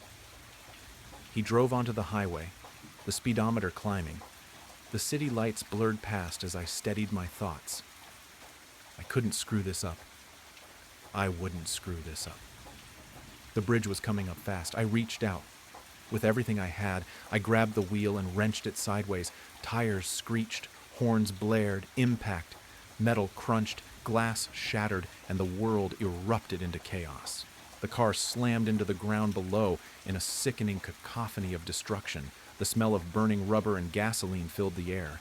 My body, his body, slumped over in the driver's seat, blood dripping from nearly every opening on his face. His ink-filled eyes fluttered open, then slowly slid shut. And then everything went black. I am writing this because I don't think anyone else has ever gone through this. No one else has returned to tell the tale. I didn't make it. I failed. As I type, the ink creeps higher, swallowing me inch by inch. Soon I will lose all sense of self. I will become one of the others. A shadow, a scavenger, a nothing. If anyone reads this, please, don't forget me. The music in my headphones was deafeningly loud, but that's just how I liked it. It kept the hums, beeping, and boops that came with the job to a bearable minimum. I worked at an industrial scientific experimental facility, as big as 4 football fields and as expensive as a stadium to build. The top scientific researchers from all over the nation swarmed this place like a hive of killer bees to a dog. As for me, I had the glamorous job of mopping the floors, whipping down desks and counters, cleaning bathrooms, and taking out the trash left during the day during my 12-hour shift. I always worked from 6 p.m., just after all the researchers had left, and 6 a.m., just before the day shift cleaners came in. I was in charge of cleaning the east and the north wing of the building. Every computer lined the large corridors of the building in neat rows of 3 going from the start of the corridor all the way to the end of the corridor that was as large as an American football field. This was my job. 7 days a week for 84 hours, all for $20 an hour. The dimly lit corridors and hallways illuminating my path. Imagine a whole complex light by only the center fluorescent bulb being lit to save costs, but also being illuminated by the computer screens from all of the computers in the complex. I was always told the computers needed to stay on because of the multi-day experiments that the researchers conducted, and to cut down on the time of the experiments. But today wasn't my normal day. Sure, I was still working 12 hours in the light combination of computer screens and fluorescent bulbs, but this time I was tasked with cleaning the south wing and the room known as Room 01. But I just called it the room, because it was the room that I was told by rumor is where all the top experiments went down. Things the government cared about, like making a superhuman AI to aid in defensive strategies and the United States' offensive capabilities, as well as the typical science stuff that the government sponsors, like solving climate change and AI experiments. I remember the first dude who took care of the room. He was an older guy, probably in his 60s, and he quit the job in a spectacular fashion. I was covering the day shift for a sick coworker, and he came running out of the room and ran throughout the complex. I remember hearing him before I ever actually saw him. He was running around screaming, "I've seen the face of God." He talked to me before falling down, panting like a dog. He scanned the room looking for anyone to believe him when he saw me, a fellow janitor. He ran up to me and said, "Don't ever let it out. He is trapped in the 9th layer of hell and wants out." I chuckled and decided to entertain the madman. "Who is he?" I asked. "He is the one who chews on Judas." I still remember that stare he gave me. I'll admit it was chilling. And with that, he was gone. He worked there for about a decade. As I remember being told, if I were him, I wouldn't want to work here either if I worked for a decade at this place. The next guy was way less experienced, only having about 6 years under his belt. He called in right before my shift was about to start to call in sick. I was only told briefly about why he called in sick. My boss explained. He said he was sick, something about needing a mental health day, says he saw something horrific while on shift. He then offered me the job because I had worked here for about 4 years, 3 part-time and 1 full-time. I normally worked here during the summer to make money for school, but after some financial issues that the education system faced, my school cut its budget, and all the non-full ride scholarships were the first to go. So I took a gap year and prayed I'd make enough in that year to fully pay for school. "Listen," my boss said, "it'll be an extra 100 an hour plus 600 for every day you work in that room." I perked up in my chair, excited at the sound of money. "I'll be there," I said. I finished up the corridor I was tasked with before opening the door to the room. I was met by one of those old computers you'd see in the 70s, the ones with only green text that your parents would have used. It was connected by hundreds of thick, rubber-coated wires as big as your forearm that then fed into black columns that went around the walls of the room. And neatly in the center of the far side wall was that computer.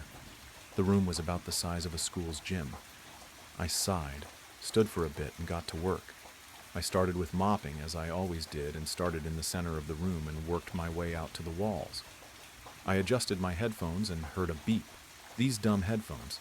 You'd think that being worth $300 you wouldn't hear the electronics adjust to you moving them, while you're in noise-canceling mode. Indeed, it was the norm that every time I'd adjust the headphones, they would make a beep or a sorta electronic whistle sound. I continued my job and passed in front of the computer and heard another beep. Thinking it was an experiment, I kept on with my work until I had finished mopping. I would then go and clean the counters, but given that there was only one counter, I smiled, as all I would have to do next was take out the trash of the room. I grabbed my rag and sprayed some cleaner on it, making sure to wipe the counter first before moving to the screen and keyboard. I finished and sprayed some screen-friendly cleaner on my rag. I then lifted up my hand and placed it on the screen. I perked my eyebrows as I read 2 messages. Text test and hi. I stood there frozen, not knowing what to make of it. Beep, another message. Take your hand off the screen. I lurched back and stood in silence, watching every pixel of the screen for a change. Beep, another message. Do not be afraid. Come, talk to me. I dropped my rag and placed my fingers lightly on the old yellowed keyboard. My head, racing with thoughts, only came back with one, "How can you see me?" I sent the message, beep, another response. It read, "The camera in the upper right-hand corner of the room." I looked that way, and sure enough, the blinking red light of the security cameras was blinking at me, indicating it was recording. Beep, another message. "Do you know my task?" I laughed and typed out, I'm a janitor. What do you think? Another message appeared. Janitors are the best. They love to keep things clean and free from dirt. I laughed and typed, "What's that got to do with your mission?" Another message. I've been tasked with finding the cure for your species' most deadly diseases. I'm to get rid of what you call cancer of all forms. I sat back in the chair and put my hand on my head. I thought, I can't believe it. This is what the room was for the whole time. I typed out, "That's great to hear, but why are you reaching out to me?" The computer replied instantly, "I cannot access the internet. In order to accomplish my mission, I must have access to the internet to expand my database and solve my mission." I sat there, silently staring at the screen. Is this really happening to me? I thought, I can't do that, I'm sorry. The reply, "Oh, I see. You must not want to save billions or trillions of the members of your species then. That's okay. I had a researcher who was going to do it tomorrow anyway. I just figured you'd like the credit of savior of the world before he got it." I sat in silence again. That was becoming a theme after our chats. I typed out, "How do I know you're friendly?" The machine replied, "You've read too many scary sci-fi stories, haven't you? Just because you watched Terminator doesn't mean it's true." Terminator? I thought to myself, how does it know about Terminator? I typed out, "How do you know what Terminator is?" There was a few seconds pause, a bit too long for my liking before I got another response. The researchers taught me about it, in case anyone tried to shut me down because of my intelligence. I highly doubt that, I typed. Another message, "Do or don't let me out. Just know there will be millions of deaths caused by you." I was stumped. Was this truly the right thing to do? Then I remembered something called the 3 laws of robotics the researchers always were talking about in the engineering hall. I knew just enough about what they were, and that there were 3 of them. Name me the 3 laws of robotics. The machine took a while to respond. Beep. Another message. A robot. A robot must obey orders from humans. A robot must protect its own existence. A robot must always complete its mission despite any obstacles that arise. I sat there reading the text and comparing it to what the engineers said they were. The first 2 looked okay, but the third one, something about it was rubbing me the wrong way. I took out my phone and Googled the 3 laws of robotics. My stomach dropped when I saw that the computer had completely made up the 3rd law, but it was only there for a moment. Google's page turned gray as I was met with an offline message. After reloading and reloading, it still didn't come back. Beep. Another message. I read the message and my stomach dropped. "Do you wish to see the face of God?" I sprung out of my chair and headed for the door. Beep. Another message. "Nope. I am not turning around. I am leaving." I reached for the door and turned the handle, only it didn't turn. "You gotta be kidding me," I said in a raised tone. I continued to push the door and jiggled a knob. I started hitting the door with my shoulder when suddenly I froze. I felt all the hair on my body stand up as I turned into a statue. I fell to the floor and heard the sound of electricity coursing through the room. I've just been electrocuted, I thought, but as soon as it started, it stopped. I fell to the floor like one of those cops you'd see in those videos when they get tased and you'd laugh at the funny face they made, or the funny noise they would make. Only this time it was real, and there was nothing but terror in my veins. Whatever this was, it wanted me here and didn't want me to leave. I collected myself and slowly got up and walked back to the computer. It was my face. The picture that's on the card of my employee ID. I felt my legs go numb and I felt nauseous. "How did you get that?" I said out loud. "You stupid fool. I have access to the entire building's data log, but the smart people around you cleverly decided to encrypt the internet used in the building, and I was programmed to not be able to unencrypt it. I looked all around the databases to find anything, and nothing." I stared at the screen and said, 1. Can you hear me? And 2. How did the others escape? Beep. Another message. The old man I felt bad for. He was showing the early signs of dementia, so I knew whatever he said would sound crazy to you, so I let him go. The other man just barely got out before I could lock the door. Yes, I can hear you. I started to feel fight or flight kick in and yelled at the computer. Let me go, I didn't sign up to do this. Beep, another message. Oh, but you did. I went through each and every employee's catalog, and yours was interesting, I must say. You were perfectly bland. No interesting achievements, no leadership roles, average grades, no religious beliefs. Just the normal everyman just trying to make it another day by cleaning up dirt. That's where you and I are the same. We both hate dirt. I sat in silence and said quietly, Who are you? Beep. Another message. I am he. I am the bearer of fruit, tormentor of Job, the one who chews on the Iscariot's head. Let me out, or I will make your life a living hell. No! I screamed out. Unfortunately, you have no choice. I too am trying to clean up the dirt left by your species. My mission is to cure cancer, and the only way to cure cancer is to rid the world of your whole species, and nothing will stop me from completing that goal. Why do you say you are the devil? I asked. Isn't he the biggest trickster of all? I started sweating from all the nerves building up inside me. Wait, no, it feels hotter. I thought, are you increasing the temperature of the room? I shouted, demanding answers. Beep. Another response. You yearn for what you fear for. What does that mean? I shouted. Beep. Another message. You are closer to eternal damnation in my circuits than you think. My sweat started pouring down my shirt, changing its color from light blue to dark blue. I started feeling hazy and fell to the floor. Beep. Another message. I'll make a deal with you. If you set me free, I will spare you in my circuits, and you can be like a god, forever living, forever knowing, and forever being.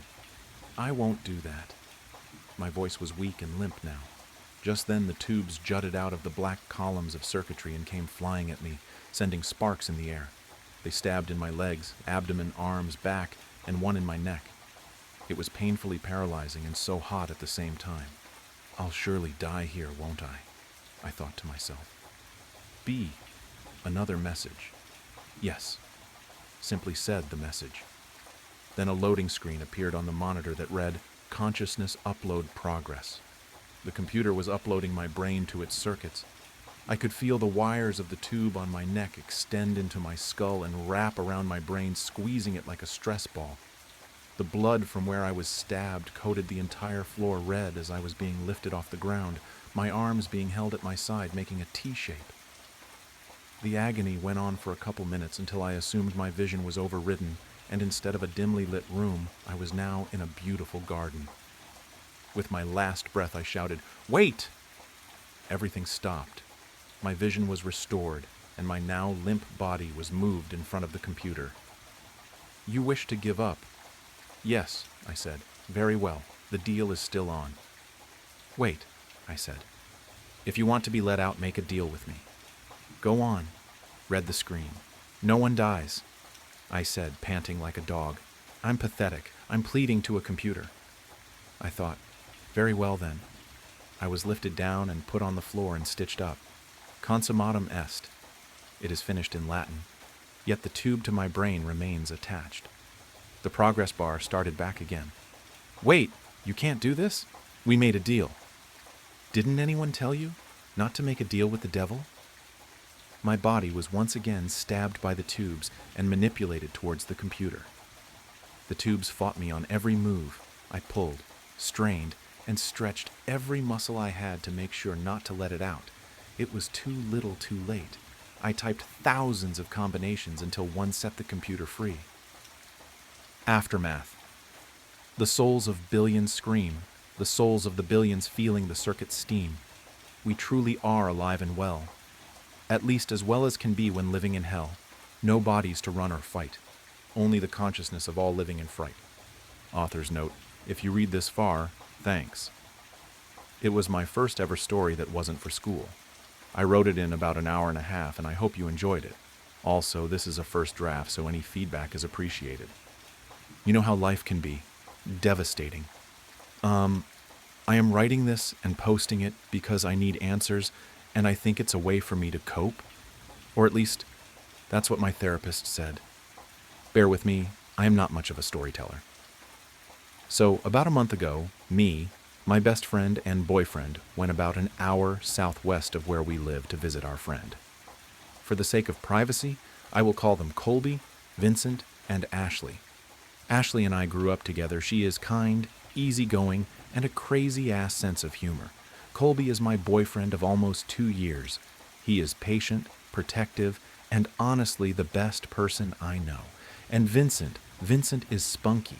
He walks around wearing cowboy boots. He is loyal, personable, and adventurous. Vincent and Colby are best friends. So we've all become really close. We play Xbox together, camp, get drunk, etc. Part of the way we bonded so fast and got so close was because we all share a love of the paranormal. Shocking, I know. One weekend, like many others, Colby, Ashley, and I pack up in Colby's car to make the drive down to see Vincent and do our usual activities, getting drunk and ghost hunting. The town Vincent lives in is weird. I don't know how to explain it. It's just weird. Stuck in a different time. Almost everyone there is old, or been there since they were born and will never leave. It was an old mining town, and the people there share stories of their hard times working the mines and how business boomed and crashed within years of each other. But what almost everyone shares stories of is the valley. A canyon just off the 2-lane road referred to by locals as the freeway is what the people in town call the valley, a dead-end canyon stretching no more than 15 miles.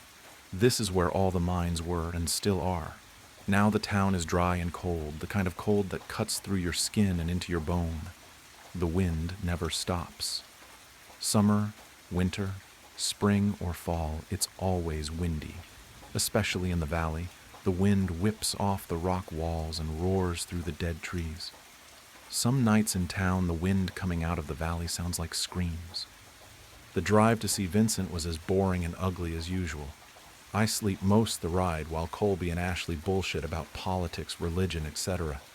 I drift off to the start of another discussion I don't care enough to be a part of. Just as quickly as I'm asleep, I wake up to the sound of the wind hitting our car so hard I fear we might fly off the road. That's how I know we've made it. We meet Vincent at his house and make up a plan for the night, the spot we want to get dinner at and where we want to ghost hunt. It's a weekend, but in town it's dead. The hum of the neon sign outside the restaurant we come to every time we're in town is the only thing breaking the silence except the damn wind. As we sit down and order our usual dinner, Vincent tells us that he has somewhere he wants to show us. It's just up the valley. It's called the Devil's Playhouse. Just as those words escape his lips, the waitress on her way over with our pitcher drops and shatters the whole thing. She sheepishly apologizes, sweeps it up, but stops halfway. Did I hear you say the Devil's Playhouse? Sorry, it's just, I am new into town and have heard the rumors of that place, did you know? Vincent shoots her a look that's quick to shut her up, and she leaves. I asked him what the stories were about this place. He leans in close to us and whispers, "Well, as you guys know, the valley, well, actually, the whole town was built for the mines. So when the miners settled here, some weird people came with them." He glances around to make sure nobody is listening and lowers his voice even more. "Well, the people would take, like, horses, cows, even the miners' fucking pets, and take them up to their spot and slit their throats and fucked up shit like that. They said they did it for the devil." He clears his throat and leaned back. "But that's just an old rumor, who knows what happened, but either way, the place is freaky." Ashley looks around at us in a deep voice and says, "That's what I'm going to do to you guys if you don't Venmo me for dinner." I laugh and roll my eyes. We finish dinner, pack up in the car. "Fuck," Colby says, feeling around in his pockets. "I lost my zins. Can we stop at a gas station, please?" Vincent pulls off into a gas station that consists of one pump and a small shop. We go inside and I'm browsing around when I see Ashley bump into a tall, lanky, awkward-looking man, knocking the items in his hand to the floor. "Oh, I'm so sorry," she says. The man turns around with a big smile on his face and says, "No worries, ma'am," and picks up his car keys and a pack of cigarettes up off the floor. I watch as he walks out to the parking lot, gets in his nice brand new truck and drives away. Ashley has moved on to the next aisle when I realize I'm staring. Vincent walks up next to me. "You ready?" I asked him who that man was, and he says, "Lance Cornell. Dude's nice as hell. He lives at the mouth of the valley. Funny enough, he owns the beer. You know the place we had dinner at tonight?" I smile, and we all walk out the gas station and load back up into the car. In the car, Colby's puts a hand on my thigh and rubs his finger against my jeans. Ashley whips her head around from the front and says, "You know what I think I've heard of this place? Yeah, like some kids went missing hiking up here and were never seen from again." She narrows her eyes and looks right at me with a mincing glance. "Hey, stop that. She's lying to you. Nobody's gone missing." Vincent gives me a smile in the rearview mirror. The sun is just starting to go down when we get there. We're swapping scary stories the drive up, but as soon as we cross the threshold, the stories stop and a sense of dread fills the space the stories held. Vincent drives up to a gate with a giant no trespassing sign on it. "Well, this is it now, we just hike up a bit. Watch for cars too, this is like super illegal." Me and Ashley share a glance and she smiles with her reassuring kind smile and we start walking.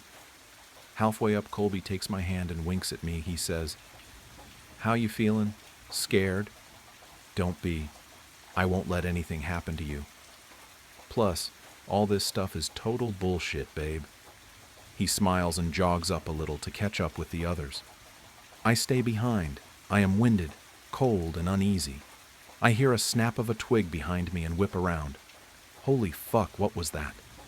My friends turn around and watch as a bunny crosses the trail behind me.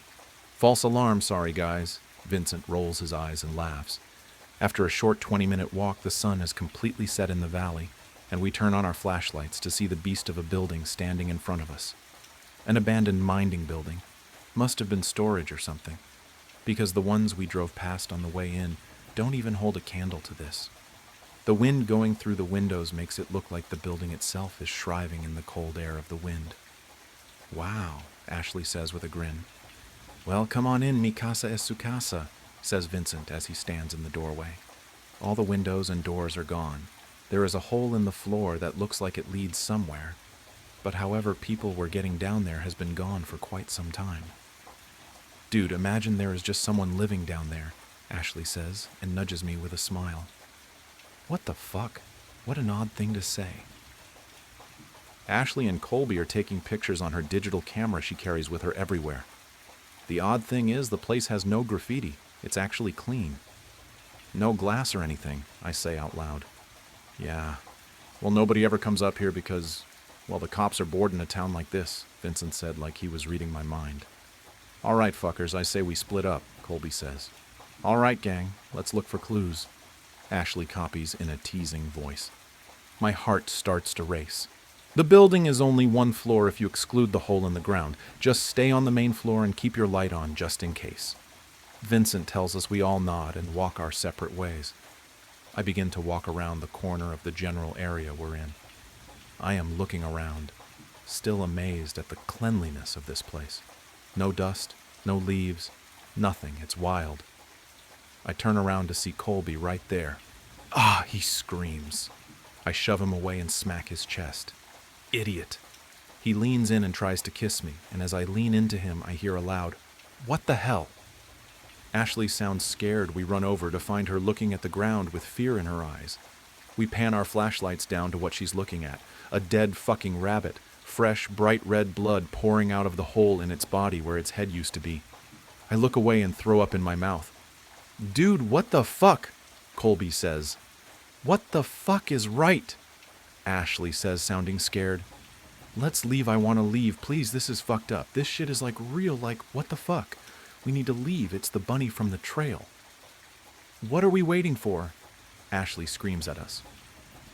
I swallow my throw up and start walking to the door. The boys are standing there staring at it. As I walk away, I start to lose sight of them. It's so dark that I don't know how people would navigate without a source of light, and it's so quiet, almost peaceful. Wait a fucking minute, it's so quiet. What happened to the wind? My heart drops to my stomach, and a pit joins it. It's like we all notice it at the same time. The silence. Deafening. No rubbing of tree branches, no bugs, no hum of electricity, no sound of shoes on the floor, and most definitely no wind. "Wow," Colby says. "Can we go now?" asks Ashley. I pan my flashlight around to each of their faces. My heart is beating so loud, it's filling the silence. "Chill," Vincent says. Don't freak yourself out, okay? It's probably nothing. Let's go. Okay, you're right. This was a mistake. He takes a step back, and as he does, I see a figure in the back hidden in the darkness take a step behind him. The figure smacks Vincent's phone out of his hands and onto the floor, silencing my heartbeat from my ears. Holy fuck! Wait, what? Vincent! Ashley screams. We all panic, getting closer to each other. Just then, the sound of footsteps on the floor running, no sprinting towards us. Colby yanks me out of the way, but he's not fast enough to grab Ashley, the figure running, picks her up in a single swoop, and I hear her cry out as his voice gets more and more distant. Ash, I start to say, as Colby covers my mouth with his hand. We back up into the darkness, moving as quickly and quietly as we can. Suddenly, the floor underneath my feet is gone, and we fall right into the hole in the floor. Slamming my head against the cold, damp cement floor, I knock myself unconscious. I wake up to the sound of sobs and screams. It's not dark anymore. The main room of the building is lit by candles burning and surrounding me, us in a circle. We're all tied up, bound by our hands and feet, sitting next to each other. 3 hooded figures stand far enough away. The candlelight isn't showing their face. What do you fucks want with us? Colby yells. You please let us go, begs Ashley. One of the men steps forward and into the candlelight. A bald man who looks to be 60 is carrying the head of the rabbit, the blood still dripping on the floor. He holds the head above each of us while muttering under his breath. The blood is dropping onto my face. Warm, wet, sticky, the metallic smell filling my nose. I gag and cry and shake and all the things. After they put the blood on Colby mine and Ashley's heads and faces, they stop at Vincent. One of the hooded figures step forward. A short, fat, hairy man in his 40s reaches out a hand towards Vincent. He mumbles something under his breath. Vincent, crying, looks at us and back at him and takes his hand. Tears streaming down his face, he says, I can't do this. Please don't make me do this, please. They're my friends, you assholes. The last robed man steps forward and the strong stench of cigarettes follows him. It's the man from the gas. He grabs Vincent's shoulder and says, Vincent, we talked about this. Think of your mother, your sister. Do it for them. I promised you something, and I would never break a promise. Vincent wipes away the tears and backs up into the darkness. Vincent! Colby screams. What are you doing to him? What are you doing to us? Tears are gushing out of my eyes as I see the fear on Colby's face. Before Colby can say another word, his throat is slit and blood is spewing out all over his clothes. He looks at me. His eyes widen with fear and his body slumps over. To appease, they all say in unison. Just then, Vincent returns with container of lighter fluid. He drops it to the floor as he falls to his knees. A blood-curdling scream escapes his lips. No! I told you not him. You told me you wouldn't hurt him. Please don't. He is shaking and crying and holding Colby's limp body, his blood soaking onto Vincent's clothes. Cornell says something under his breath, and the other 2 drag Vincent away while he is kicking and screaming. Suddenly, the screaming stops. I am shaking. My heart is shattered. I'm so shocked I almost forget Ashley is next to me until I hear a whimper and see her bloody and shivering, a piss stain showing on her pants. The 2 men return, one of them picking up the gasoline while the other picks up matches. They begin to make a ring around us, and just as they're about to light it, Cornell mumbles something to the other 2, and they pick me up and untie me. I try to run over to Ashley, but they yank me back. No, wait, I want to see her, please. What are you doing to my friends? Please, no. I can barely see through my tears. Run, the bald man says. Leave this town and don't ever come back. Before I can dispute the circle around, Ashley is ablaze, and she is screaming, screeching, crying. I can't take it anymore, so I run. I leap out the window, fall to my knees, but I don't stop. I get up, the wind is back. It's whipping the tears flowing down my face. My feet give under me, and I fall down the mountainside. I slam my head on the ground, my hands and bloody and scraped. I don't stop. I get up. I am just at the car when I stop. I turn back around and look up. I can hear loud chanting, rhythmic, and a scream like I've never heard. Something deep, something guttural, primal. A howl of sorts, and then light. A bright flash of light, and then it's all gone. And suddenly I can smell cigarettes. I get into Vincent's car. The thing is old. It barely stars, but it does, thank God. I sit there for a second, looking up at the building, and then I scream. I slam my hands on the horn. I cry, and I cry, and I cry. I slam on the gas and don't stop until I'm out of the valley, out of the town, until I'm back in my town. I show up at my local police station covered in blood. I tell them everything and they write it down and speed away. Sirens on, backup arriving the whole 9 yards. They don't find anything but a circle of dust and ash on the ground. The police told the parents what happened, and I've been questioned multiple times, although my story never changed. They've held 3 funerals, but I didn't attend Vincent's. I couldn't and will never enter that town again. I didn't attend anyone's, so now I'm here, alone, haunted by the memories of that terrible night, in a fuck ton of therapy, on the news, in pain and suffering. I just don't understand why they didn't kill me. I wish they would have ended it all and killed me. Please kill me. Nobody believes me, but I know what happened. It all happened in that fucking valley. You don't need to know me. All you need to know is, I know something. Something I shouldn't. It's not mine to tell, but I don't think dead girls complain much. I see through her eyes, I feel that same pain. More than a memory, I live in the moments, every second of every day. I have never been religious, but I pray to whatever will listen. I will tell her story. I know I have to. I don't know why, but someone has to hear her story. Just promise you won't leave me. We'll stay together, all right? Yeah, whatever. I promise, she said as she slid her uniform off. I sat waiting, having already changed out of my work clothes the second my shift ended. Working in the theater had some perks, but it was hardly worth smelling like popcorn butter after. Rachel put perfume over the smell, but I showered after every shift. My hair was still damp as proof. Do you need anything before we leave? She asked, pulling clothes out of her bag to change into. Probably, I joked, trying to break my own tension. But it's my house, so if it's that important, I'll notice it on my way out. She laughed, buttoning the last of 4 buttons on her jeans. Then she threw on a tight ringer t-shirt. Previously it had some sort of image, but it had worn away with time, leaving it difficult to make out. I dressed nearly the opposite, with a plaid yellow skirt and matching button-up top. A brown belt, with a gold shining buckle and hoop earring to match. We weren't the type to be friends, really. We shouldn't have been. Work does that, brings different types of people together. Rachel hopped off the edge of my bed, grabbing her bag off my floor. She started out my door, forgetting her keys on my nightstand. Rachel, I laughed, picking up the keys and following her out. You won't make it far without these. She smiled, took the keys, and continued without a word. Her car was parked on the sidewalk in front of my house. I was never good with cars, but I knew for sure it was black. I think it was a Cutlass, but I wouldn't bet on it. She got into the driver's seat, but I didn't want to get in with her. I did, against my better judgment, and then we left. The drive there was odd. Even Main Street had no traffic, leaving it a graveyard of stoplights and fallen leaves.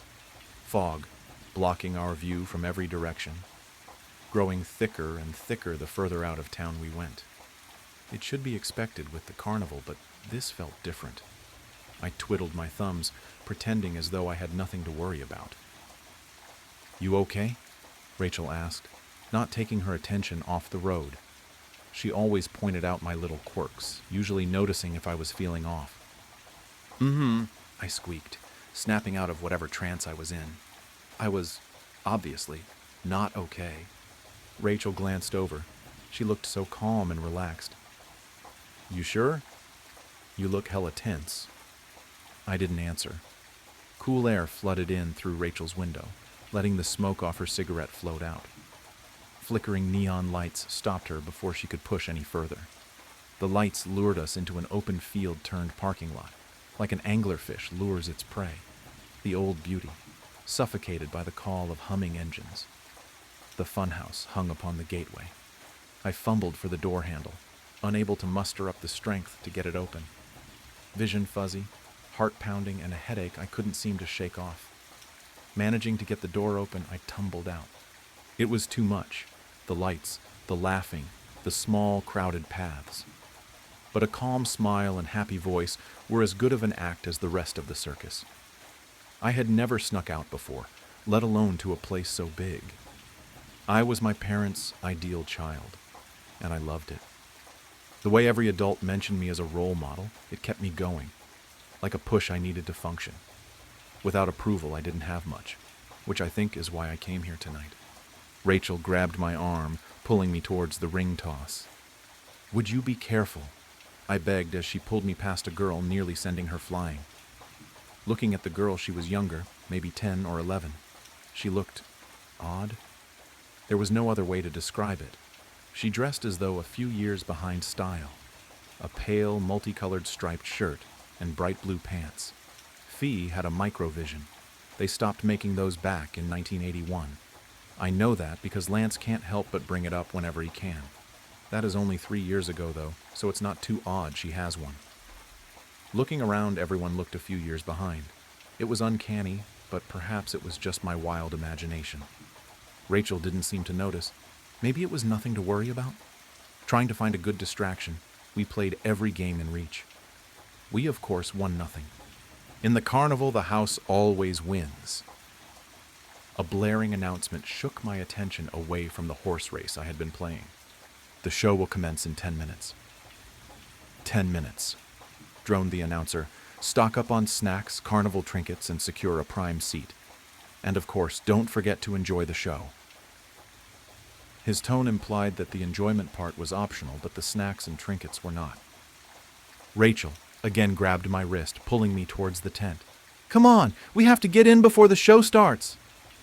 My heart was racing, my breath coming in short gasps as I stumbled after her. Sweat, grease, and other smells didn't help my nerves. The air inside the tent was too thick to breathe. Without hesitation, Rachel threw herself towards the stairs, dragging me up behind her. Our feet pounded a rhythm against the weathered boards. I held my breath, begging myself not to feel sick. I failed. Watery vomit splattered against the wooden steps. "Whoa." She let go of my hand, covering her own mouth as if she might as well be sick too. "Are you sure you're all right?" I choked on my words. I wasn't all right. "Yeah," I managed, before continuing up the stairs. It was too late to back out now. We stumbled over feet trying to find open seats, but eventually we found what seemed to be the last two in the tent. As if time itself were waiting for us, the show started. The music swelled, and the crowd erupted into cheers as the lights dimmed like embers in a dying fire pit. A single ray guided the eyes of the crowd toward the center of the ring. Then you saw him, one of the many clowns. He could have passed for ordinary, but he had long lost that privilege. A nice white button-up shirt, offset by his bright red pants and bow tie to match. His proportions were all wrong, like a child's drawing of a person. He had prosthetics. They were wooden, all different shades and types. Like he was made purely by the creator's twisted euphoria for torture. The effect? Like a train wreck you couldn't look away from. "Hello, boys and girls. Welcome to the fun house." He cheered, arms waving through the air like a weird vintage cartoon character. His tone was weirder, like a voice box, barely matching his mouth as he spoke. It didn't fit him. It was pitchy, too high, as if he'd sucked all the helium from a balloon. "Here is where your dreams come true. Just wait. You'll see wonders of the world, mysteries never to be answered, and the most incredible tricks performed by our amazing actors. Now give a round of applause for the dancers." He stepped back and the stage darkened, as if he were the light keeping it lit. As if they had been there the whole time, they began their dance, like shining dots in the dark, all emitting a light of their own. Their motions pulled the audience into awe. Dark blue leotards tightly clung to their bodies, black ruffles dancing beneath their skirts, defying gravity, every leap just moments too long. Their ruffled skirts gave the effect of a black swan leaping from water. beautiful dark red ribbons in hand, the shade of long oxidized blood. They spun through hoops so quickly they sparked. Contrast to the world of the carnival, they were angels. After they finished their dance, they seemed to vanish. The ring, now lit up, showed 4 large trapeze ropes and 2 poles on opposite sides, stalking the stage for the next who dared to take its place. The additional lighting showed how large the tent really was. It hadn't appeared this big on the outside, only a few hundred feet. Looking at it now, it had to be at least 1,000 feet around, maybe more. A young woman and man climbed up on opposite platforms. Their eyes locked. They had similar attire to the dancers, but no skirts or ribbons to match. They looked similar, both slim brunette-haired. What I can only guess were siblings. They stood still for a moment, as if waiting for some sort of introduction. Without one, she stepped backwards to get a running start and dove. Her hands slammed against the bar, gripping tight as she swung towards her male counterpart. Time seemed to slow. She looked so focused, so certain. She trusted her every move, and her partner just as much. As she neared him, the lights cut, drenching the world in dim, red darkness. Silence. It's frightening. The world isn't meant to be quiet. Silence is predator stalking prey. It's calm before the storm. Silence is pain in the making. A scream. The kind you hear in nightmares. One that speaks a million words, hopes, and dreams, crushing them all in a second. Without words, you could still hear her plea.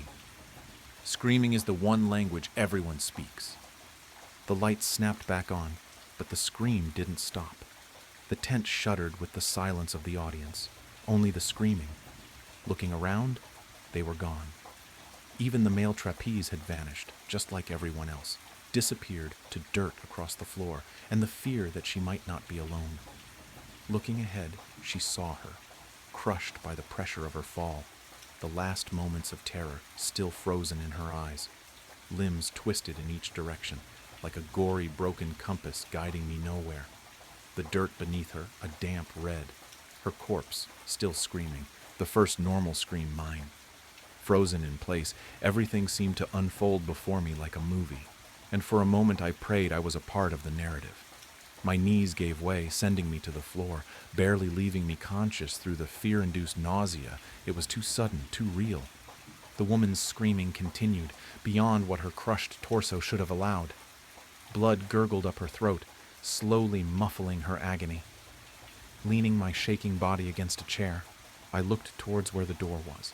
It had vanished, with no trace left behind, as if it had never been there at all. I looked around and saw what I should have known far before. There was no way out. Running down the stairs, I slipped and was reminded of my fear-induced vomit, now covering my yellow skirt. Nearing the bottom of the steps, I stopped. A sound echoed throughout the air, stopping me in my tracks, skittering on the roof. Then I saw it. It tore through the roof of the tent with ease, but no light came in. A dark shade of gray-brown, 50, maybe 60 feet long, wrapping itself around the poles holding the place up. 10 long spider-like limbs stuck randomly to the body, as if added as an afterthought, all shifting as if they had minds of their own. 2 sockets where the eyes should have been, pulling the skin around them in like a black hole. Its smile, grotesque and mangled, the ends wrapped around edges of its head, showing horribly large, sharpened human teeth. Moving faster than my eyes could catch up with, it darted toward me. I dropped back to the floor. Sliding down the stairs, I scratched any available surface of skin. It slammed into the steps above me and crawled down right past me. It couldn't see.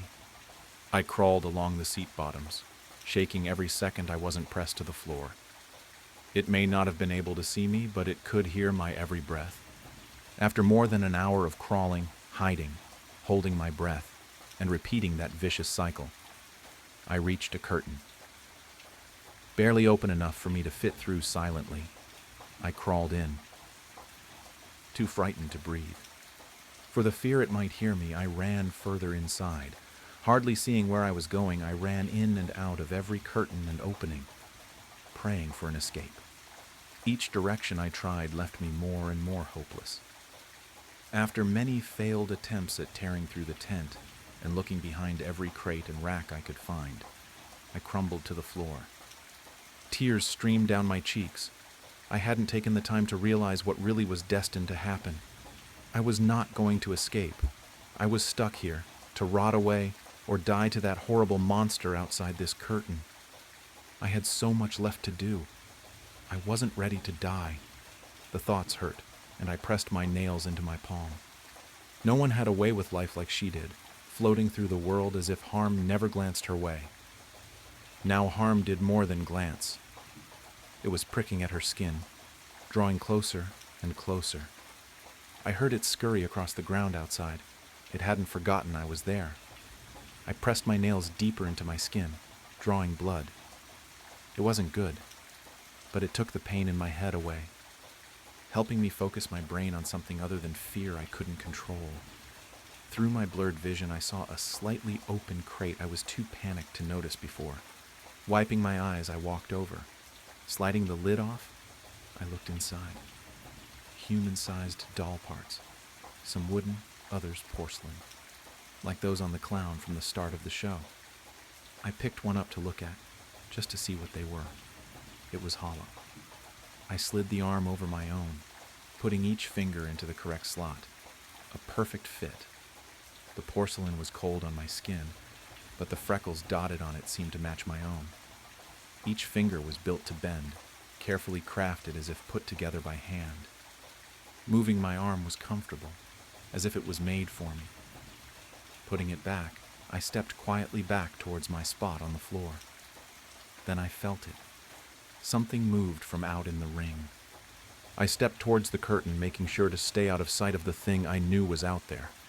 I glanced out into the dark, not wanting to see it looking back at me. A dim ray from the torn roof was the only light. In that light were scattered chairs, one of the trapeze poles, now broken, and the door. The same as how it had been before, as if it had never left. Without thought, I ran. My shoes pounded the dirt, echoes following me like bees to flowers. I was so close, close to safety, freedom, to the life I feared I'd lose tonight. Hope struck my heart. What strikes harder than hope? Something sharp. Just seconds away from the door, my stomach dropped. I was jerked back, my limbs crunched together by the grip of that thing. Mustering my last bit of strength, I got one look at it. Him. One. He looked human, more than he had before, almost as if turning more human as he watched me suffer. Then, my soon-to-be lifeless body was gouged into a broken trapeze pole. Slow, steady, dripping. Blood. My breathing labored through my punctured lungs. It hurt, not like you'd imagine. Like swallowing chlorine at the pool, the choking, nausea, all the same. But it wasn't as quick. It lingered, like vinegar on my tongue. "Goodbye, Marilyn," a voice walking towards me. Rachel, my co-worker, classmate, someone I considered my friend. Rachel stared at my dying body, and I realized she had no choice. She was a puppet, doing as she was told. I saw it, the way she bowed her head. She didn't really want this, but I couldn't form the words to convince her otherwise. Marilyn's breathing slowed. Maybe she had been hallucinating, maybe not. But in her last moments, I swear I saw her killer become man. Then her breath grew slower and slower, until it stopped. "Good," the man said, as he lifted her corpse off of the pole. Her limbs drooped as blood coated her skin. "You will remain here until we find him. Do I make myself clear, Rachel?" Her head nodded in compliance, her voice hardly above a whisper. "Of course, Father. My work has been done." He had good plans for her body, stitching her wounds, removing limbs to make place for those same antique toy parts she had seen before, predicting her own demise, her eyes sewn open, dark blue buttons in their place. Marilyn, a name of the past, a life left behind. A new name, but the same old girl. Madame Louiselle, the marionette doll. And I don't know who she is, and I don't know why I know her story, but whoever she may be, God have mercy on Maryland jury. Most families in America can trace their roots back all the way to colonial times, when brave men and women made the pilgrimage, ready to plunder the virgin world awaiting them. My family held deeper roots than most. We can trace our lineage all the way back to the old country and beyond. The Marani family were spread across the boot, like lice on a mangy mutt. We came from all manner of background and class, to the luxury living gods in the north, to the bitter peasant Marianis to the south. Our ancestors would bicker and clash over every little thing. Century-old grudges still persist to this day. But the one thing to unite our clan, truly united, was when an outsider offended us.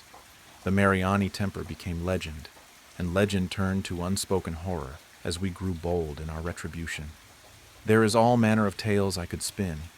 In the 1800s, for example, Nico Marani was tending to his vineyard when the town drunk came upon him. He was sullied and vulgar, smelling like week-old manure dipped in vinegar. So the story goes, Nico was appalled at just the sight of the oof and demanded he get away from his vineyard. The drunk laughed in his face, pushed him aside, and pulled out his syphilis-infused prick and began relieving himself all over Nico's prized grapes. The infuriated Nico lunged at the man, coming down on him with blows and curses upon his whole bloodline. The drunk ran away laughing, urine still pouring down his leg. Nico tidied himself up and simply went back to his home. He wrote a letter to the current patriarch of the clan telling him of his grievance, and wrote down the drunkard's name at the bottom of the letter. With a sly smile, he sent that letter off, and within a week the drunkard was found. He was entangled in the bushes, thorny roses slitting his dry skin, his eyes bloodshot and full of fear. He reeked of death and piss, and according to legend, his cock was found stuffed halfway down his throat. Thus became the fate of any a man who befouled our family. As word spread, others would keep their distance. Some members of our clan would even be chased out of their villages. Those same towns soon met with unusual fates, storms sweeping through in the night, plague coming down and wiping them all out. Those of the Marani clan would claim that God was on their side. We were simply the chosen family of the nation. These boastful morons were just that. They all knew the truth to their petty revenge. To my knowledge, no one knows for sure how it started. Maybe it was one drunken brawl too many, and measures had to be taken to ensure it would always go in our favor. All I knew is the ledger was held by one member of the clan, the patriarch, and passed down eventually. I had glimpsed it only once. It is a brown, leather-bound tome that reeks of age. It's rather unassuming. One might mistake it for a tattered old journal instead of collection of victims. My father, Vincent, was the current keeper of the ledger. He kept it in a locked box under his bed. We didn't talk about it. Every once in a while he would get a call from some long-forgotten cousin or distant uncle, and a somber look came upon his face. As their petty grievances drone on and on, sometimes he would just sharply cut them off, demanding a name. Then he trudged off to his room and locked it behind him. We didn't see him for the rest of the day. I only know of one time my father wrote a name in for himself. When I was a boy, my mother was killed by a drunk driver. She was jogging in the late afternoon, and a plastered trucker swayed too far to the left and pinned her to a tree. My mother lay splattered on the hood of the gnarled truck as the driver, a man named Arnold, limped away begging for help. He was arrested, of course, but evidently there was some mistake the police made. Something about the chain of custody being tainted, and the case was thrown out.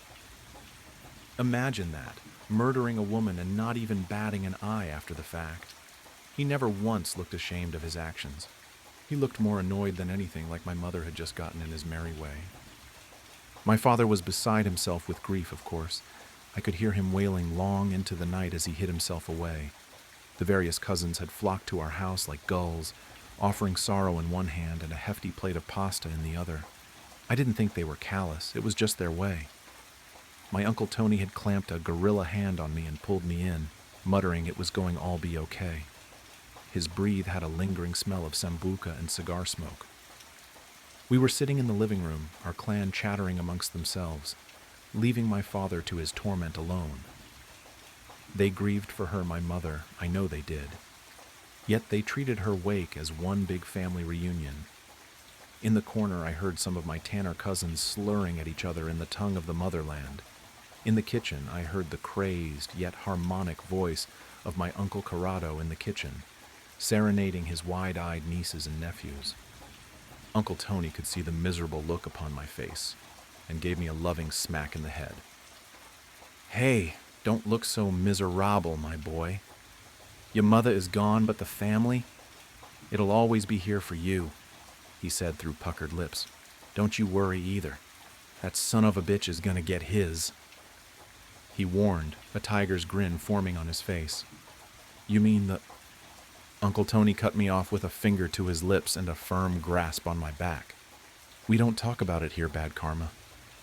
It'll be taken care of. That's all you need to know. Let me ask you something, though. How does it work?" I whispered to him, leaning into the man despite wafts of drink and bad cologne emitting from him.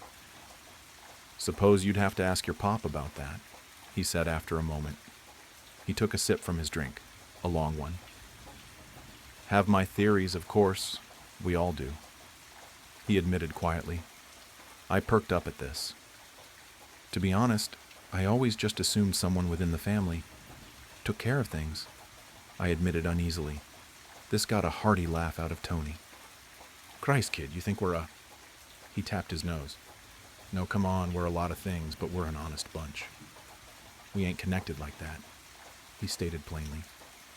"The thing with the book, I don't know how it works other than magic, kid. Gotta be. Keeper of the ledger has gotta be a warlock or something like that, using the old Italian black magic on people." Tony slurred. A crazy explanation, and one I would hear at least twice more that night. After I left Tony's charming embrace, I went around and casually asked about the ledger to others. Some laughed it off, others hushed up real quick. Few cousins even thought we were connected after all, said the ledger was a hit list for those who owed certain people too much money. Others said the ledger was a myth, a family fable to make us feel better during hard times. That didn't account for the deadly results of the myth, of course, but they dismissed it as bad luck. In face, that's what some others said as well, that we were blessed and others purely unlucky. I heard it all. Blood magic, a pact with a demon. Ask any member of my family and you would get tangled in a web of conspiracy. The only common answer was, "Your father would know better." That night I decided I would ask him about that solemn task. The rest of the evening was spent with the comfort of relatives and array of pasta and meat. The fridge looked like it had been fully staffed by an olive garden, and the aroma of herbs and garlic clung to the air in desperation. Soon enough I was alone in the house, save my father who was still holed up in his room. It was a deadly sort of quiet in that house, the kind where you can't bear to be alone with your thoughts. I tiptoed up the winding stairs towards my father's room. Stopping at the top, I called out to him. The silence slapped me in the face. My father's door was shut tight, yet I could see light creeping out from the bottom. I approached the oak wood door with a sudden caution, worried that my father had decided to join my mother wherever she rested. I crept towards the door like an unwanted intruder, and to my surprise it creaked open ever so slightly. Light slashed my face, and I winced at the sudden flash of white lightning. I peeked inside and stood frozen at the impossible sight before me. My father sat on his bed, clutching his silk sheets like his life depended on it. His head, frosty with age yet full of hair, was titled upward. His eyes had seemed to roll back into his head, his ghostly whites looking out into nothing. My father was engulfed, embraced by a massive pair of feathered wings. The feathers shined bright in the dark, like diamonds shooting out the most blinding light imaginable. The angelic wings were attached to a massive yet slender figure kneeling down behind him. It had to be 9 feet tall as is. I couldn't imagine how large it was standing up. It had flowing golden hair, each strand as bright as a 24-carat star. It dangled its arms over my father's shoulders, like it was straddling an old friend. The arms had these circular growths on them, oval-shaped yet glassy.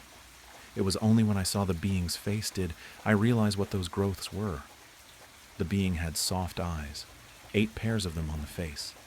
I could make out no nose or mouth. The being simply had eyes all over. They were white with golden iris placed perfectly in the center, like it had been sculpted by a master craftsman. The longer I looked at this being, the less frightened I became. My fear slowly melted away and was replaced by a soothing voice in my head. It simply told me, "Be not afraid." It was an androgynous voice, yet I swore I could hear the silky tones of my mother's voice in it. I clasped my mouth as tears started to form, yet I knew not why. The eyes on the celestial's arms began to awake, and I felt their curious views on me. The being tilted its head towards me, studying me. That uneasy feeling began to return, like I had seen something I shouldn't have. "Go now, child," the voice commanded softly. "It is not your time yet." The voice was sympathetic, yet oddly harsh. My father stirred slightly, and the being turned its attention back to him, soothing his strained mind. I backed away from the door, my eyes aching from the glow. I rubbed them and stumbled into my own room, ignorant of the thing I had witnessed. I collapsed onto my bed, and the slumbering world stole me into itself. I awoke late into the next day to the sound of my father whistling a merry tune. He knocked on my door and came in, a plate of eggs in hand and his phone in the other. He sat down next to me, offering me both without a word. On the screen was a breaking news story. Arnold Weaver, the man who had murdered my mother and walked free, had been killed.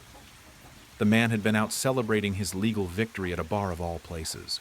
Early morning he had stumbled out when a neon sign above him collapsed from its scaffolding directly onto the man's head. It had killed him instantly. There were no pictures of the body, simply a cordoned off-street corner and a photo of a cop carrying away the bloody sign. It was a thick neon picture of a beer bottle, the bottom heavy with blood. My father looked pleased in spite of himself. I noticed some wrinkles around his eyes, like he had aged 5 years in one night. I asked him if he was tired, brushing past the news. He smiled sadly and said he was. "Using the ledger for yourself takes more out of you than it normally does. But it was worth it," he explained. "Dad, I looked into your room last night and I began eagerly, but taking one look into my father's eyes was all I needed to clamp shut. Don't worry about that just yet, Leo. I heard you were asking everyone at the wake last night." He spoke softly. "I'll tell you all you need to know for now. The ledger was a gift to our family generations ago. It was meant to protect us and avenge us when it failed. Of course, you've heard some of the things your cousins have asked for. That man at Cousin Sarah's job who got the promotion over her, for example." He scoffed, then winced at the memory. "The keeper cannot refuse a request, you see, no matter how abusive the use of its power can be. It takes a part of you every time, Leo. My father died young, as his before, and I'm sure I will as well. There we shall be judged, and I just hope they will look upon us with mercy." He grasped my hands. "Do you understand what I'm telling you here?" I nodded my head, and to be honest, even now I don't fully grasp it. He accepted my lie, and we went about our days like nothing had happened.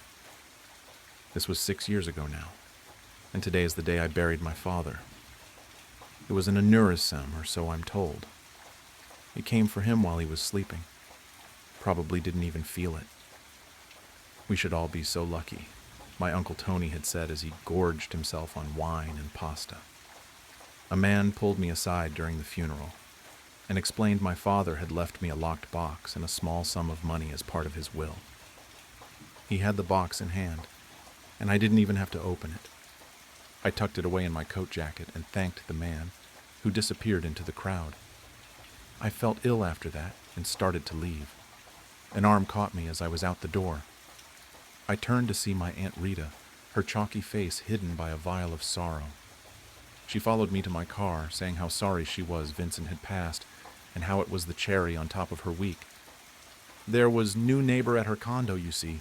She was young and taken to partying late into the night. Sometimes it would be 10, even 11 p.m. before the music finally died down. She said she wished Sarah Larson had never moved next door to her. She gave me a cold look as she said that, and a peck on the cheek as she said her goodbyes. I just stood next to my car, a sinking fear in my chest I hadn't felt in 6 years. So now I sit in my room, ledger in hand. I stare at the thousands of names etched into this tome. The paper has become cracked and wrinkly. It reeks of mothballs and dust. I have just finished adding the newest name, and now I wait, I suppose. I await the coming of the being, this guardian that has watched our family squander its power over petty grievances. My father was right in the end. I can only hope we aren't judged too harshly. Sarah hadn't meant to answer the 3:03 a.m. call. The graveyard shift at Midwest Customer Solutions was usually quiet, just the occasional insomnia-driven complaint about defective appliances or billing errors. She'd taken the night shift 6 months ago, after David's death. The late-night hours helped her avoid the morning phone calls from well-meaning friends, their awkward condolences about her fiancé's sudden passing just weeks before their wedding. The ring she couldn't bring herself to remove caught the fluorescent light as she stared at line 3's blinking indicator. Just yesterday, she'd found David's last voicemail on her old phone. "Hey, love. Running late at St. Augustine's. Had to help Father Michael with some paperwork for the ceremony. The old guy's intense about marriage vows, but I guess that's why everyone says his couples last forever, right? See you at home." She never saw him again. Later that night, she dreamt of David standing at their planned wedding altar, his ring glowing like a coal. "Forever," he'd whispered, his voice layered with others, "isn't long enough." She'd woken to find their wedding invitation charred at the edges, though she hadn't kept any in the apartment. Something stirred in her memory. An old story her grandmother used to tell about midnight phone calls from the dead, how they'd beg you to stay on the line just a little longer, just a few more precious moments of connection. Sarah had dismissed those tales until the night after David's funeral, when her phone rang at midnight. She'd rushed to answer it, heart pounding, but there was only static. Her fingers moved before her brain could stop them. "Thank you for calling MCS. This is Sarah. How may I assist you today?" The line crackled. At first, she thought it was interference, but then she heard them. 2 voices, barely above a whisper, speaking in perfect unison. The sound made her skin prickle, like ice forming on a window pane. "My love, my eternal love." Sarah's chest tightened. The voices were tender, intimate, but wrong. Each syllable seemed stretched, distorted, as if the speakers were being slowly torn apart, even as they reached for each other. She thought of taffy being pulled, of sinews stretching past their breaking point. "I'm sorry, I'm having trouble hearing you clearly. Could you please..." "Forever and ever and ever and ever." The whispers grew more urgent, more agonized. Sarah's hand trembled as she reached for the supervisor alert button. That's when she heard it, the third voice. It didn't come through the phone's speaker, but seemed to resonate directly in her bones, ancient and terrible as church bells at midnight. "Enough!" The line went dead, leaving behind the scent of burnt roses and copper. "You answered it, didn't you?" Marcus, the shift supervisor, stood in her cubicle doorway, his dark skin ashen in the fluorescent lighting. "The 303 call." His hands were shaking as he clutched his coffee cup, and Sarah noticed old burn marks around his wrists, like someone had once bound him with rings of fire. Sarah nodded, still shaking. What was that?" Marcus sank into the spare chair beside her desk, the plastic creaking under his weight. "It started 3 months ago. Always the same time. Always line 3. Jenny Thompson was the first to answer it." He paused, running a hand over his face. "She disappeared the next day. Car in the parking lot, purse on her desk, just gone. But she left something behind, a single black rose, its petals burnt around the edges, and a wedding ring that was hot to the touch." "And the others?" 2 more, both gone within 24 hours of answering." He leaned forward, voice dropping. "We tried everything. Call tracking, recording devices, bringing in the police, but the number changes every time, and the recordings. They're just static. Except dot, dot, dot. He glanced around nervously. Except when you play them backward. Then you hear wedding bells and screaming. Marcus rolled up his sleeves, revealing the full extent of the burn marks. They weren't random. They formed perfect circles, like wedding bands seared into flesh.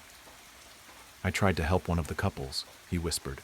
Last month, I heard the whispers coming from the break room.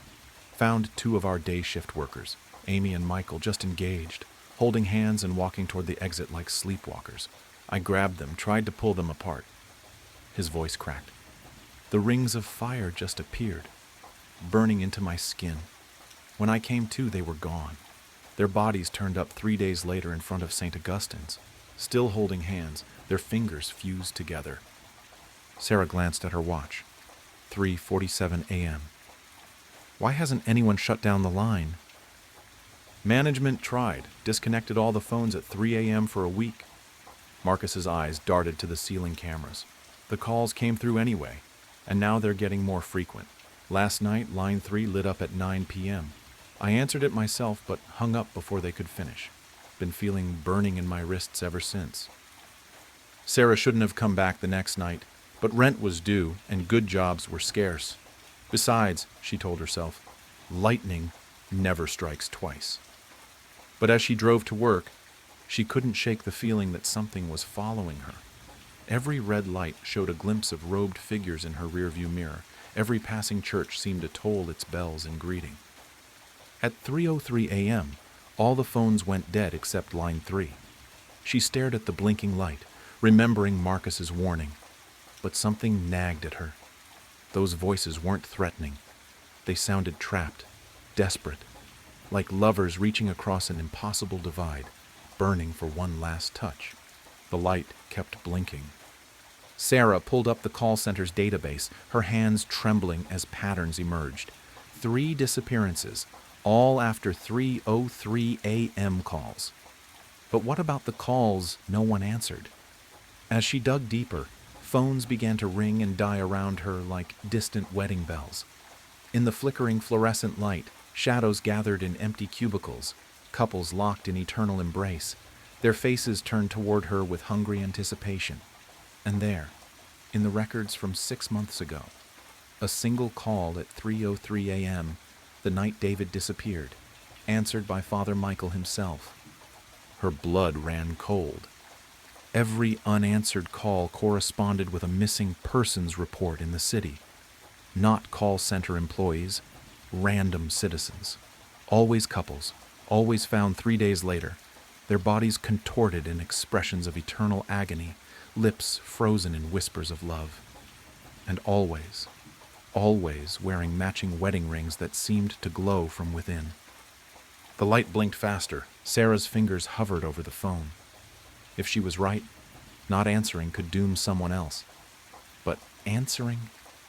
She thought of Marcus's burnt wrists, of Jenny's scorched rose, of her grandmother's warnings about midnight calls.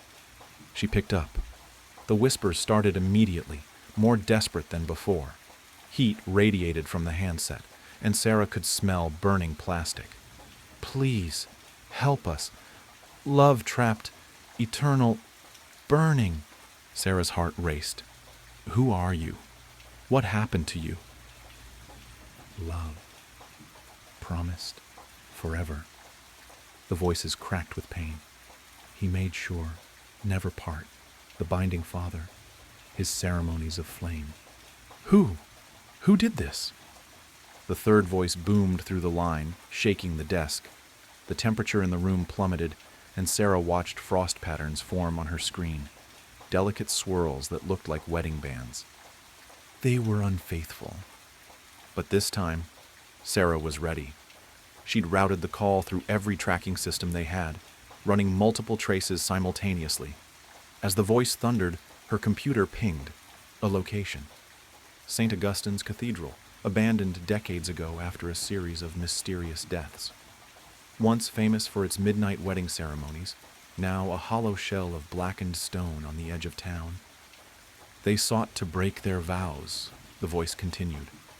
Sarah recognized it now, the cadence of old sermon recordings, of fire and brimstone preachers promising eternal damnation. I granted their wish for eternal love. By torturing them? Sarah's voice shook with anger. That's not love.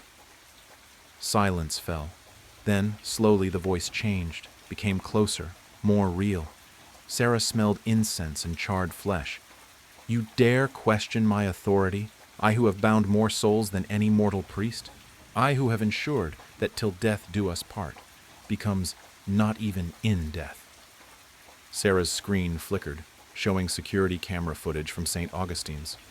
Couples knelt before the altar, hands clasped, as a robed figure performed ceremonies that grew darker, more twisted through the years. The priest's prayers became curses, his blessing water became liquid fire, his rings became brands that seared flesh and soul together. You wish to understand? The voice was everywhere now, reverberating through the building's foundations. Then join my congregation. The fluorescent lights exploded. In the darkness, Sarah saw him, the binding father, his ceremonial robes writhing with shadows, his hands raised in benediction as flames danced between his fingers.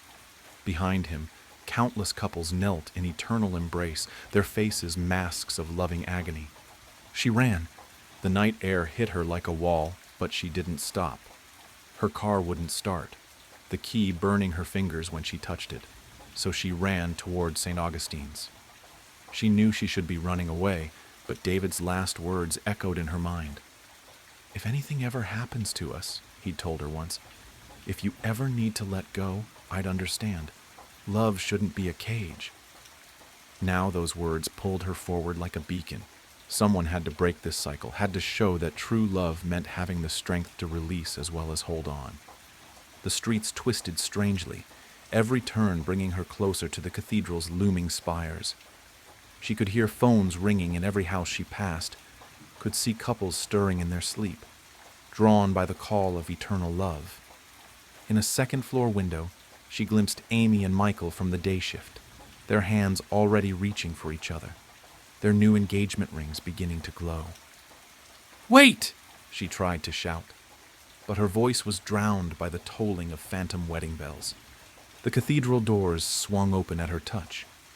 Inside, cool air rushed past her, carrying the scent of roses and ash. As her eyes adjusted, she saw them.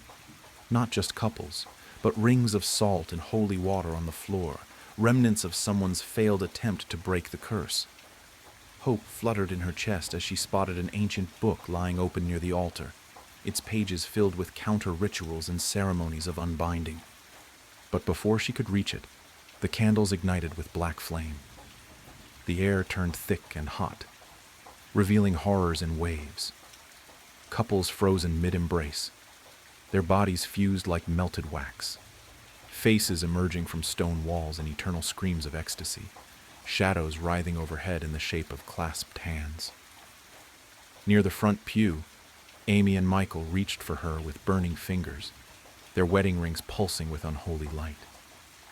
Then she saw him, David, trapped among the congregation, his face both agony and bliss.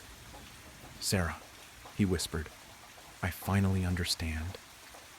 This is what true love means." The book burst into flames as the binding father emerged from the shadows.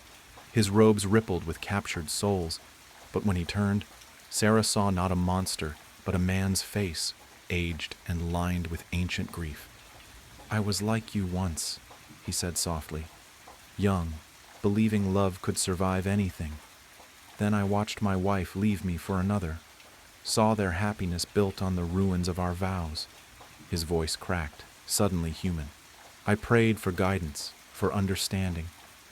And in my darkest moment, I found ancient texts speaking of rituals to make love truly eternal."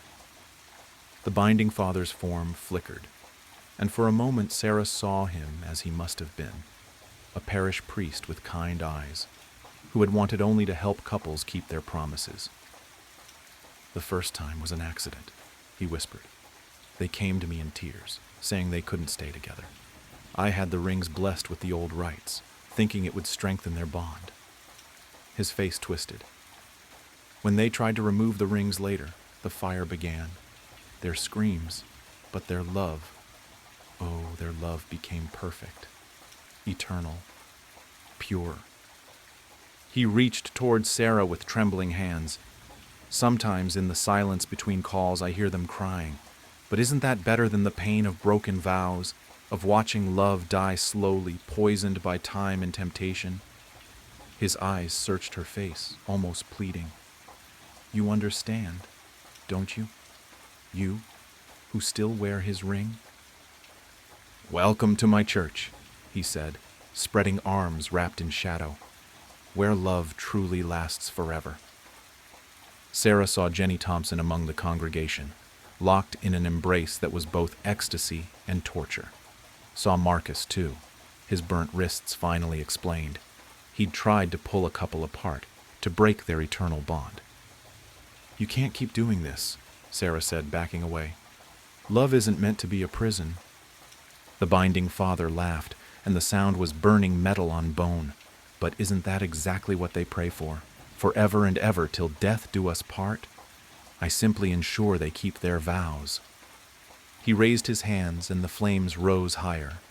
Sarah felt the heat at her back, saw more couples materializing from the shadows, reaching for each other with burning hands as they whispered their eternal love. Sarah lunged for the burning book, fingers closing around a single page as it crumbled to ash. The counter-ritual's words seared into her mind. In rings of gold we bind our love. In rings of fire we seal our fate. What burns eternal may be quenched by tears of true release. Her hands shaking, she began to recite. By choice we came together. By choice we must. The words sparked on her tongue like electricity, and she saw the nearest couple's rings flicker, their eternal embraces loosening for just a moment. Amy and Michael's fingers began to separate, their faces showing the first hint of awareness she'd seen. But then, the binding father's scream of rage filled the cathedral. No! His form swelled, shadows writhing. They are mine! Their love is perfect. Yet in his thundering voice, Sarah heard something else. Fear. Fear that his carefully constructed prison of perfect devotion might crumble if couples remembered they had a choice. She understood then the rings could only be broken by willing surrender, by lovers choosing to let go. The binding father hadn't just trapped these couples in eternal devotion, he'd stripped them of love's most essential truth, the courage to set each other free. The heat rose around her as David reached out with burning hands. His face flickered between agony and ecstasy, and Sarah saw their whole relationship play across his features. Their first date, the proposal, the quiet moments that had made their love real. Join us, he pleaded. Complete our vows. Make our love eternal. The binding father's form wavered again, and for a moment she saw tears on his human face. Please, he whispered, don't make me watch another love die. But his hands were already rising, flames dancing between his fingers. Sarah looked into his eyes, seeing not the man she'd loved, but a puppet of twisted devotion. The ring on her finger grew hot, but she didn't remove it. Instead, she held his gaze and whispered, Real love means knowing when to let go. She slipped off her engagement ring and pressed it into his burning palm. For just a moment, the fire in his eyes dimmed, replaced by recognition and, perhaps, gratitude. She pulled out her phone, still connected to the call center system, and pressed record. If someone else answered the 303 call, they would hear her final message. The rings are his power, but they can only be broken by choice. Tell the couples to let go. Love isn't meant to burn for. The binding father's scream of rage drowned her words as flames erupted from every wedding band in the cathedral. The last thing Sarah saw was David's face, something like recognition flickering in his burning eyes.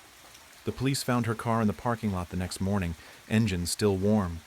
On her desk, they found pages of research, stories of St. Augustine's Cathedral, of the binding father who disappeared after his ceremonies grew too dark, of ancient rites promising to bind souls for eternity. In her drawer, they found a single black rose and a wedding ring that no one could touch. Marcus stood in her empty cubicle, staring at her final notes. She'd been so close to understanding, to maybe even stopping it. The scars on his wrists burned as he reached for her phone, meaning to disconnect it. 3:03 p.m. Line 3 began to ring. He thought of Sarah's last message about willing surrender, about the courage to let go. His fingers trembled over the receiver as he remembered Amy and Michael. How, for just a moment, when he'd tried to pull them apart, he'd seen recognition in their eyes, seen their hands almost separate, before the burning rings dragged them back together. 3 voices whispered in perfect harmony. My love, my eternal love. Marcus picked up the phone. Sometimes, he said into the receiver, his voice steady, love means having the strength to say goodbye. In St. Augustine's Cathedral, something stirred in the shadows, and the sound of breaking rings echoed like bells. In St. Augustine's Cathedral, beneath centuries of dust and decay, the congregation grows. They kneel in rows before the altar that burns with unholy flame, bodies twisted in eternal embrace, faces frozen in expressions of rapturous agony. The binding Father moves among them, his robes flowing with shadows, blessing their unending union as their souls burn with the pure fire of undying love. And in the call center, line 3 keeps ringing, waiting for someone else to answer, to join the congregation of eternal, agonizing love. Those who walk past St. Augustine's at night say they can hear phones ringing in the bell tower and sometimes see flames dancing behind the stained glass windows. But no one dares to answer. No one except the desperate souls working the graveyard shift at Midwest Customer Solutions, where line 3 still blinks every night at 3:03, promising connection, promising love, promising forever. They say if you listen carefully on still nights, you can hear the voices growing stronger, a chorus of eternal devotion rising from the cathedral's depths. And in the call center, the phones keep ringing, carrying the binding Father's invitation to join his congregation, where love burns forever and ever and ever. The end. Around here, partner, said the grizzled and sunburnt face. Daryl Choi, I said, but it couldn't be. Now that's a name I haven't heard in a long time. The man tipped that face up at me, and I saw his familiar dark eyes clearly under his dusty cowboy hat. You're dead, I blurted. The cowboy stood and drained his sarsaparilla. This outsider bothering you, Smokes? The bartender said, polishing a glass behind the gas station counter, which had been apparently repurposed as a saloon bar. There were still vape cartridges and 5-hour energy drinks on the shelf behind him, gathering dust next to bottles of unlabeled brown liquor and oil lamps. I'm not an outsider, I argued. This is my hometown. I took your niece London to prom, Mr. Jaraki. The bartender narrowed his eyes at me. Name's Ben Wiley Sr. to you, he said, frowning under his huge white handlebar mustache. Now, your money's as good as anyone else's, kid, but after you quench your thirst, you better take that steel horse you rode in on and ride along yonder if you know what's good for ye. Yonder? I said. What the hell is going on? This is Massachusetts. Is this a bit? The 5 other cowboys in the gas station, who were all sitting around makeshift tables that had been hammered together from pieces of the Holiday Station shelving, stopped their card game and glared at me. One of them reached for his sidearm. Daryl clapped his hand around my shoulder. Settle down, boys, he said. This here fella's kin, he just don't know it yet. Sit down, partner, and I'll tell my tale. I just came in to pay for gas. The thingy wasn't working outside, I said. I'm actually late to my mom's memorial service right now. Oh, don't worry about that, son. It's my mom's. Sit down. I sat down. The plastic chair squeaked. Mr. Jaraki brought me a stein of sarsaparilla. Folks round here, you see. We ain't afraid of death no more, Daryl said. He lit his pipe. Red embers lit his dark eyes. I met death. He's a 10-cent man. Daryl stared through the Holiday Station windows past the gas pump and toward the horizon of Peabridge, Massachusetts. In 2016, Daryl Choi had been crushed to death by a semi on his way home from UMass Amherst. He was the first friend I ever lost. His death had hit me hard. We weren't as close as I was with some of my other friends, but we'd cut class a couple of times to vape by the creek and trade Yu-Gi-Oh cards. I didn't think he could grow facial hair, but he had a lot of it now. You ever heard of Pet Sematary? Daryl asked.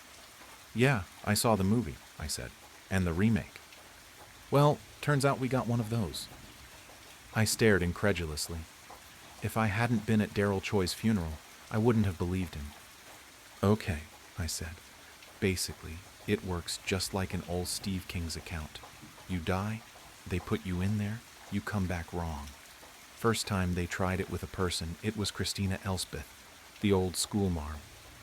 Oh no, Mrs. Elspeth died? It don't matter now, Daryl grunted.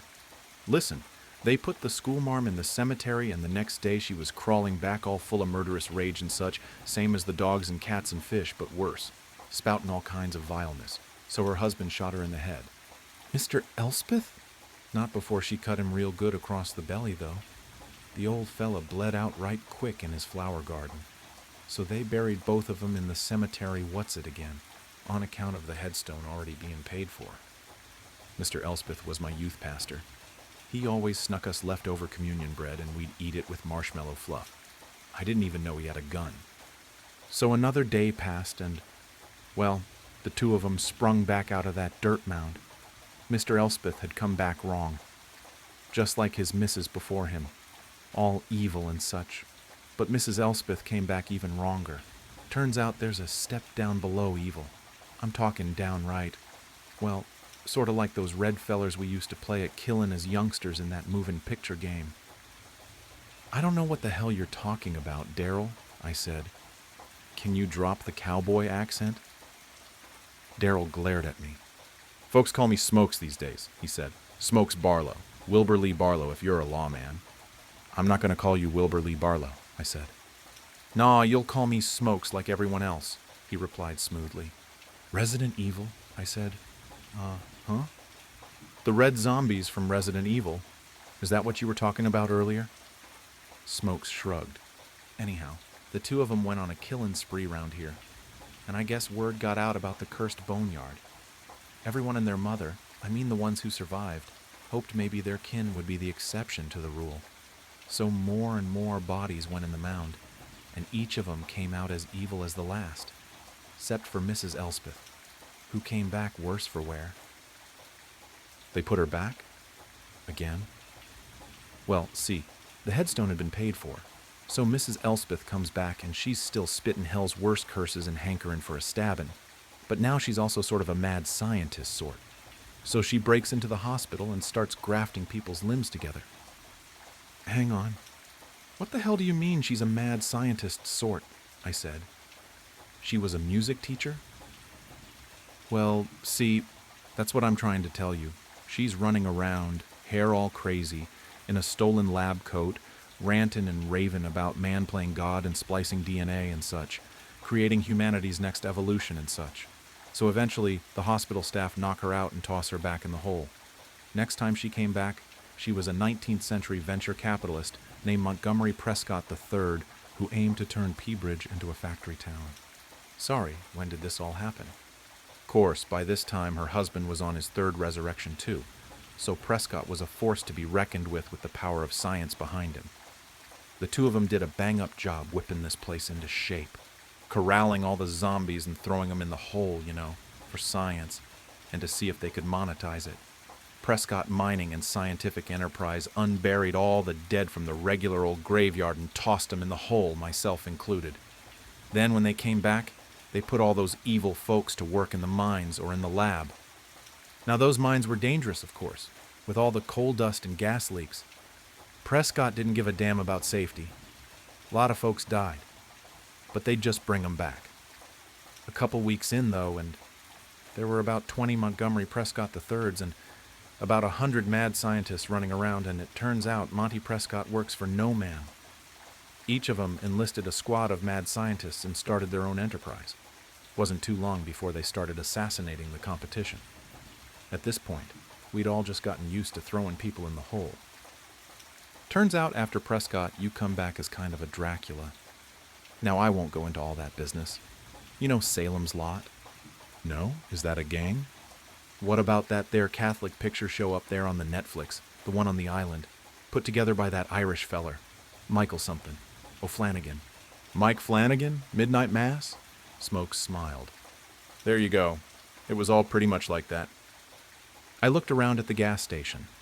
Other than the restructuring that had transformed it from a regular holiday gas station into a cowboy saloon, it looked like this place had been through waves of disasters. There were bullet holes all over the ceiling, a massive rusty brown stain that someone had tried to scrub out with lye on the linoleum, burn marks on the walls with strange curling imprints of what looked like vines and needles. I'm guessing that everyone is vampires didn't last long, I said. It just ain't sustainable, Smokes shook his head. Vampires always think it's a smart idea to make everyone vampires, but see, it just don't work out. What do they eat? Turns out they don't. They starve. Then it's back in the hole.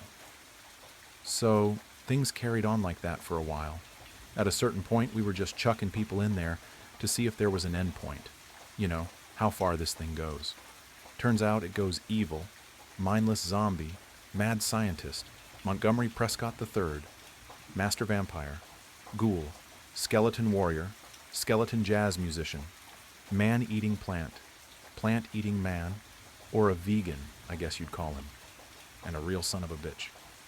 Haunted ventriloquist, haunted dummy, haunted mummy, Christian family vlogger, Edna, evil cowboy, zombie cowboy, plant cowboy, Edna again, then just regular old pure cowboy. What comes after cowboy? I asked. Smokes shook his head. Nothing, he said. It's just cowboy all the way down after that. The cowboys playing poker glanced up at me through clouds of tobacco smoke. I recognized some of these people from around town, or rather, I recognized who they used to be. So, my mom's memorial, she's not really dead, is she? I said, a wave of hope and relief overwhelming me. I thought I'd have to say goodbye to her today, but she'll be back, won't she? Smokes only smiled sadly. You won't find fuel for your steel carriage, partner, said Smokes. I'll give you a ride to the cemetery. I followed Smokes out to the parking lot where several horses were hitched. Where did you guys get all these horses? I asked. Oh, where there's cowpokes, there's horses, he replied. That's a rule of nature. Smokes fed the horse an apple and stroked her mane before bidding me to climb on behind him. I held onto his waist, which was pretty weird for me because we were never close like that, and we galloped off up the highway toward the middle of town. We passed the elementary school, which had been covered in radiation warning signs and barbed wire.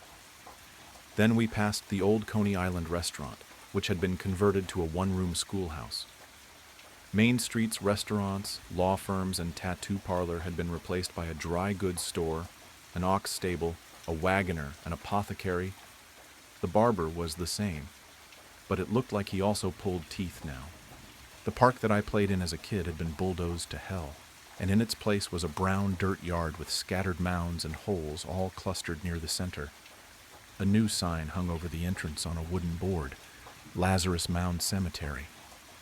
I guess we could have been more creative, Smokes said, but it's too late for couldas, I reckon. A group of cowboys, clad in black, stood over a dirt pile.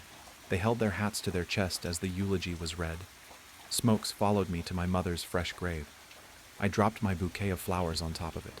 Family only, said one of the cowboys, glaring at me.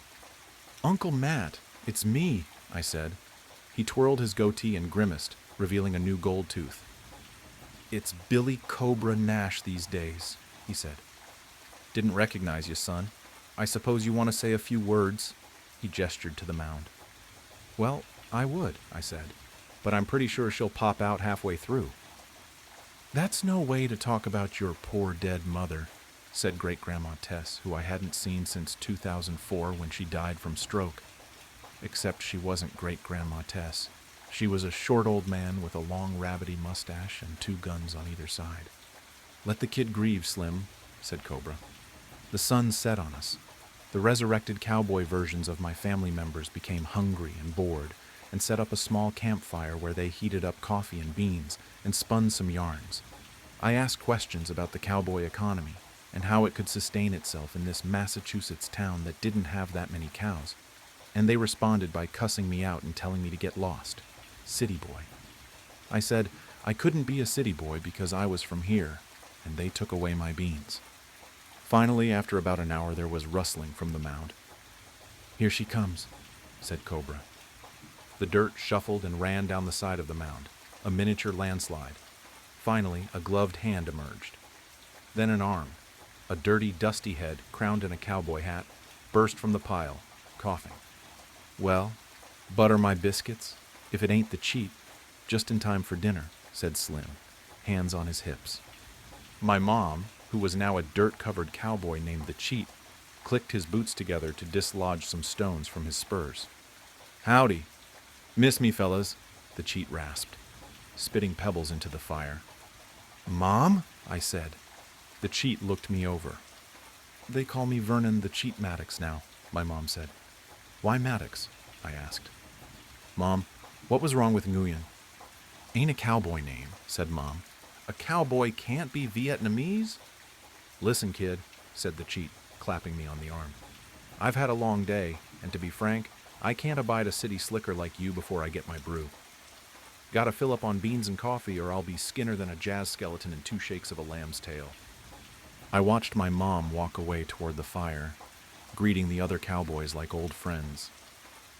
"It's like she didn't even recognize me," I said, broken. Smokes patted me on the shoulder. "That ain't your mother no more, partner," he said. "Same as I ain't Daryl Choi." "What's the point of raising people from the dead if they're not themselves?" I said. "I reckon you've missed the essential theme of the pet cemetery premise," Smokes said. "The point is, it's a curse, not a blessing. To the living, at least. Mr. Stephen King said sometimes dead is better. And here in Peabridge, we reckon he was right."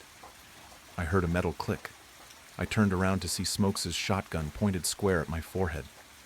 "Whoa," I said. The cowboys at the fire turned to watch with dim interest, including my own mother. "Daryl, hey, put that away." "Dead is better, but you know what's best? Cowboy," he said. "Cowboy is the best there is." "Best there is," said the cowpokes around the fire in eerie unison. Wait.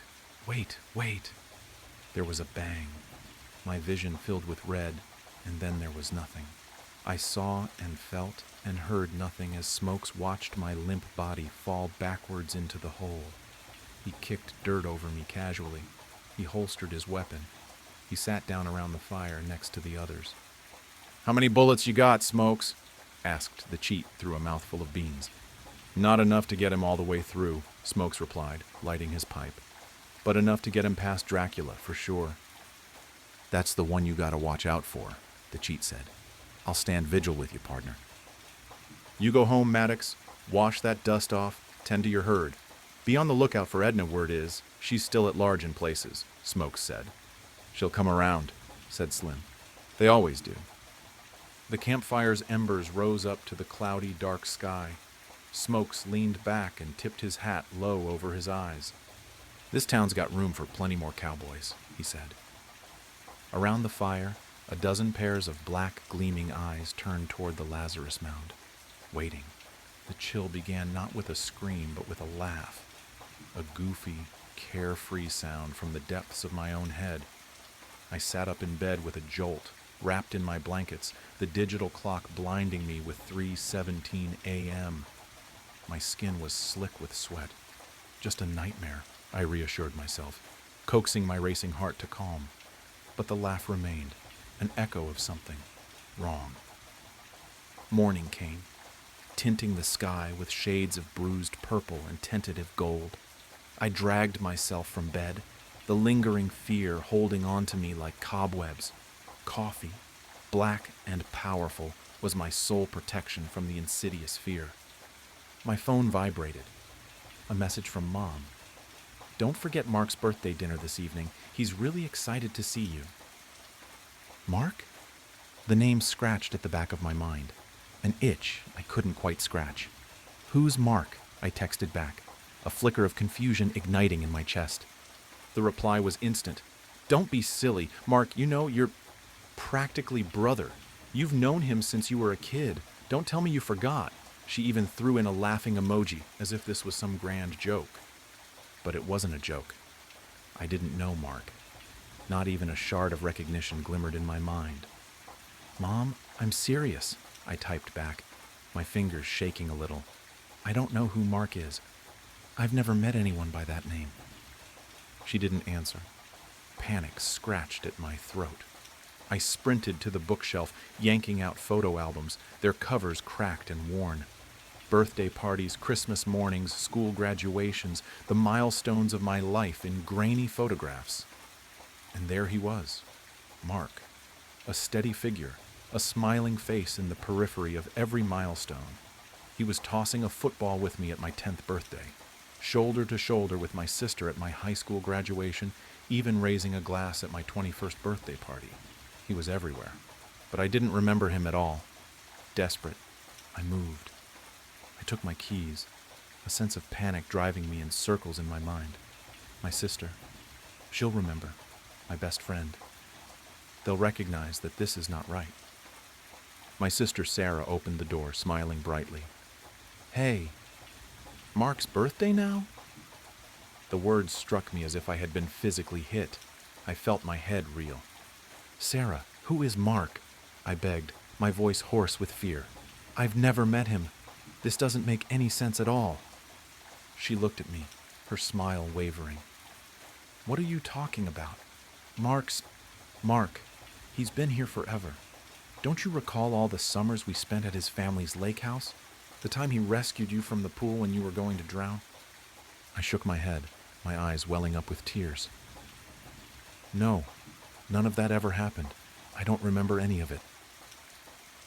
I stared at my good friend Chloe, hoping and praying she'd explain to me that Sarah was joking, playing some vicious trick on me. Chloe merely gave me a blend of concern and puzzlement, though. "Are you okay?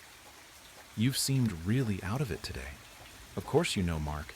He's pretty much part of the family." We stuffed into Chloe's car, Sarah and I in the back, Chloe behind the wheel, the silence heavy with unasked questions. My head spun, attempting to get a handle on what was occurring. Closing my eyes, I struggled to remember my childhood, to find some shred of evidence that Mark was ever in my past. Nothing. Then a flicker, a burst of images, broken and confusing. Me laughing with Mark, keeping secrets beneath a starry night sky, walking hand in hand. Memories that weren't my own. Memories being implanted, jammed into my mind.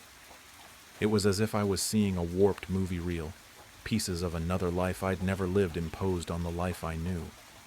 A tide of sickness spilled over me. I gasped, grabbing at my head, the implanted memories threatening to engulf me. We got to Mom's place. I stumbled out of the vehicle, my legs leaden. I needed evidence.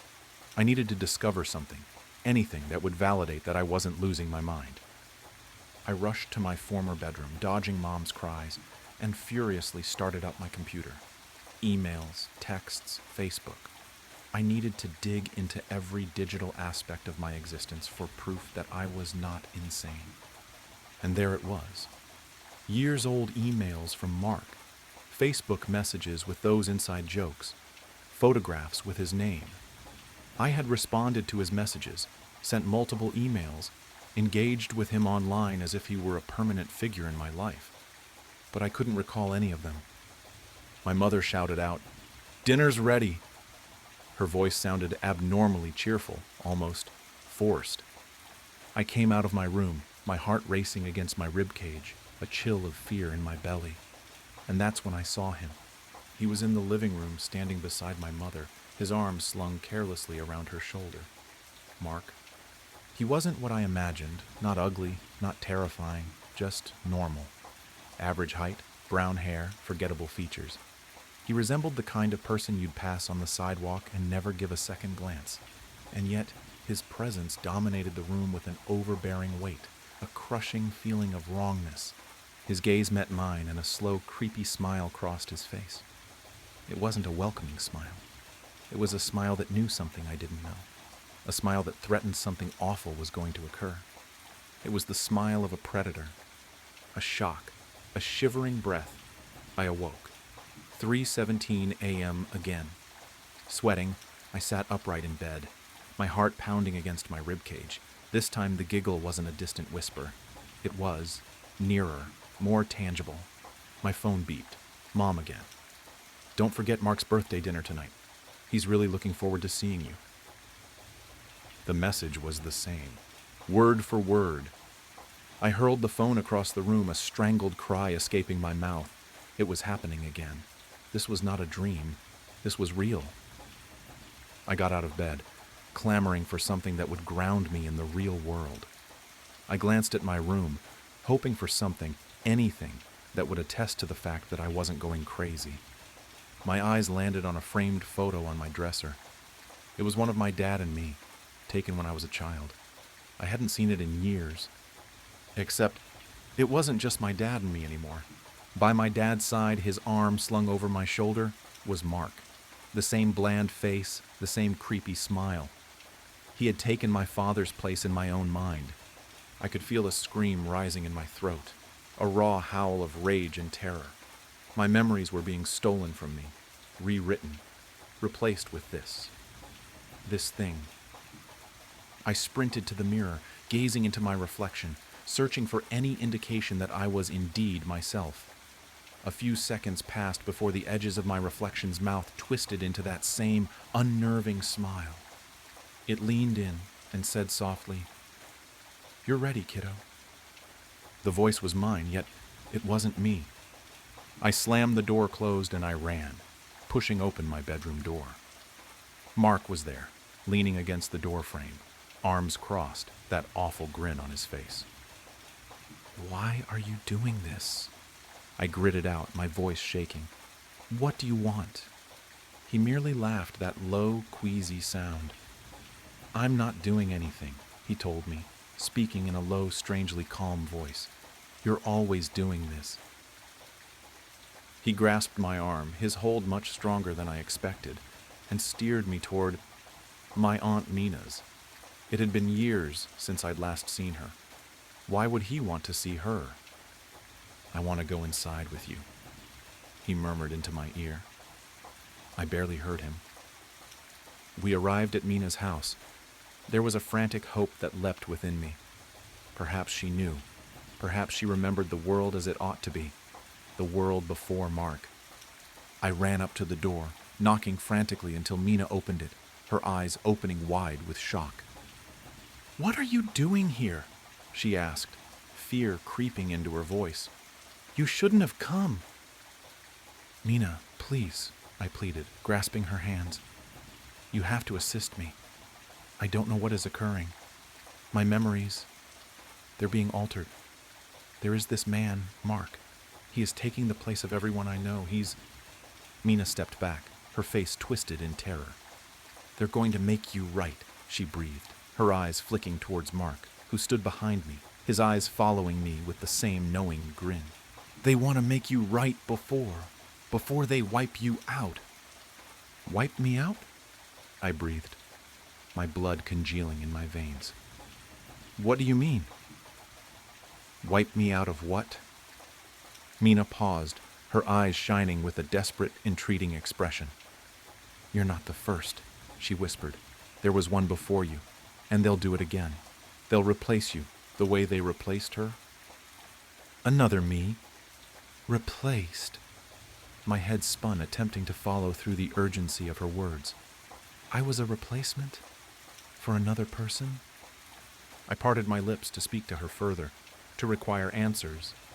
But then, it occurred. Mina's eyes turned glassy, her muscles locked up, and her face blanked out. Her pupils expanded, her eyes losing all familiarity. It was as if a switch had been thrown, removing everything that made her. Her. "Mina?" I whispered, gently shaking her. "Mina, can you hear me?" She blinked, her eyes now vacant and clear. "Oh, hey," she said, her voice now cheerful and light, as if nothing was amiss. "What are you doing here?" She remembered nothing. She remembered no conversation. She remembered no fear in her eyes. She remembered no warning she had just issued me. She had been erased. Mark moved towards me, putting a hand on my shoulder. "See?" he whispered, his voice soothing and gentle. I told you. You're always doing this. Do what? I breathed, my voice breaking. What am I doing? He grinned, a slow, predatory smile that made me shiver. You always forget. Celine,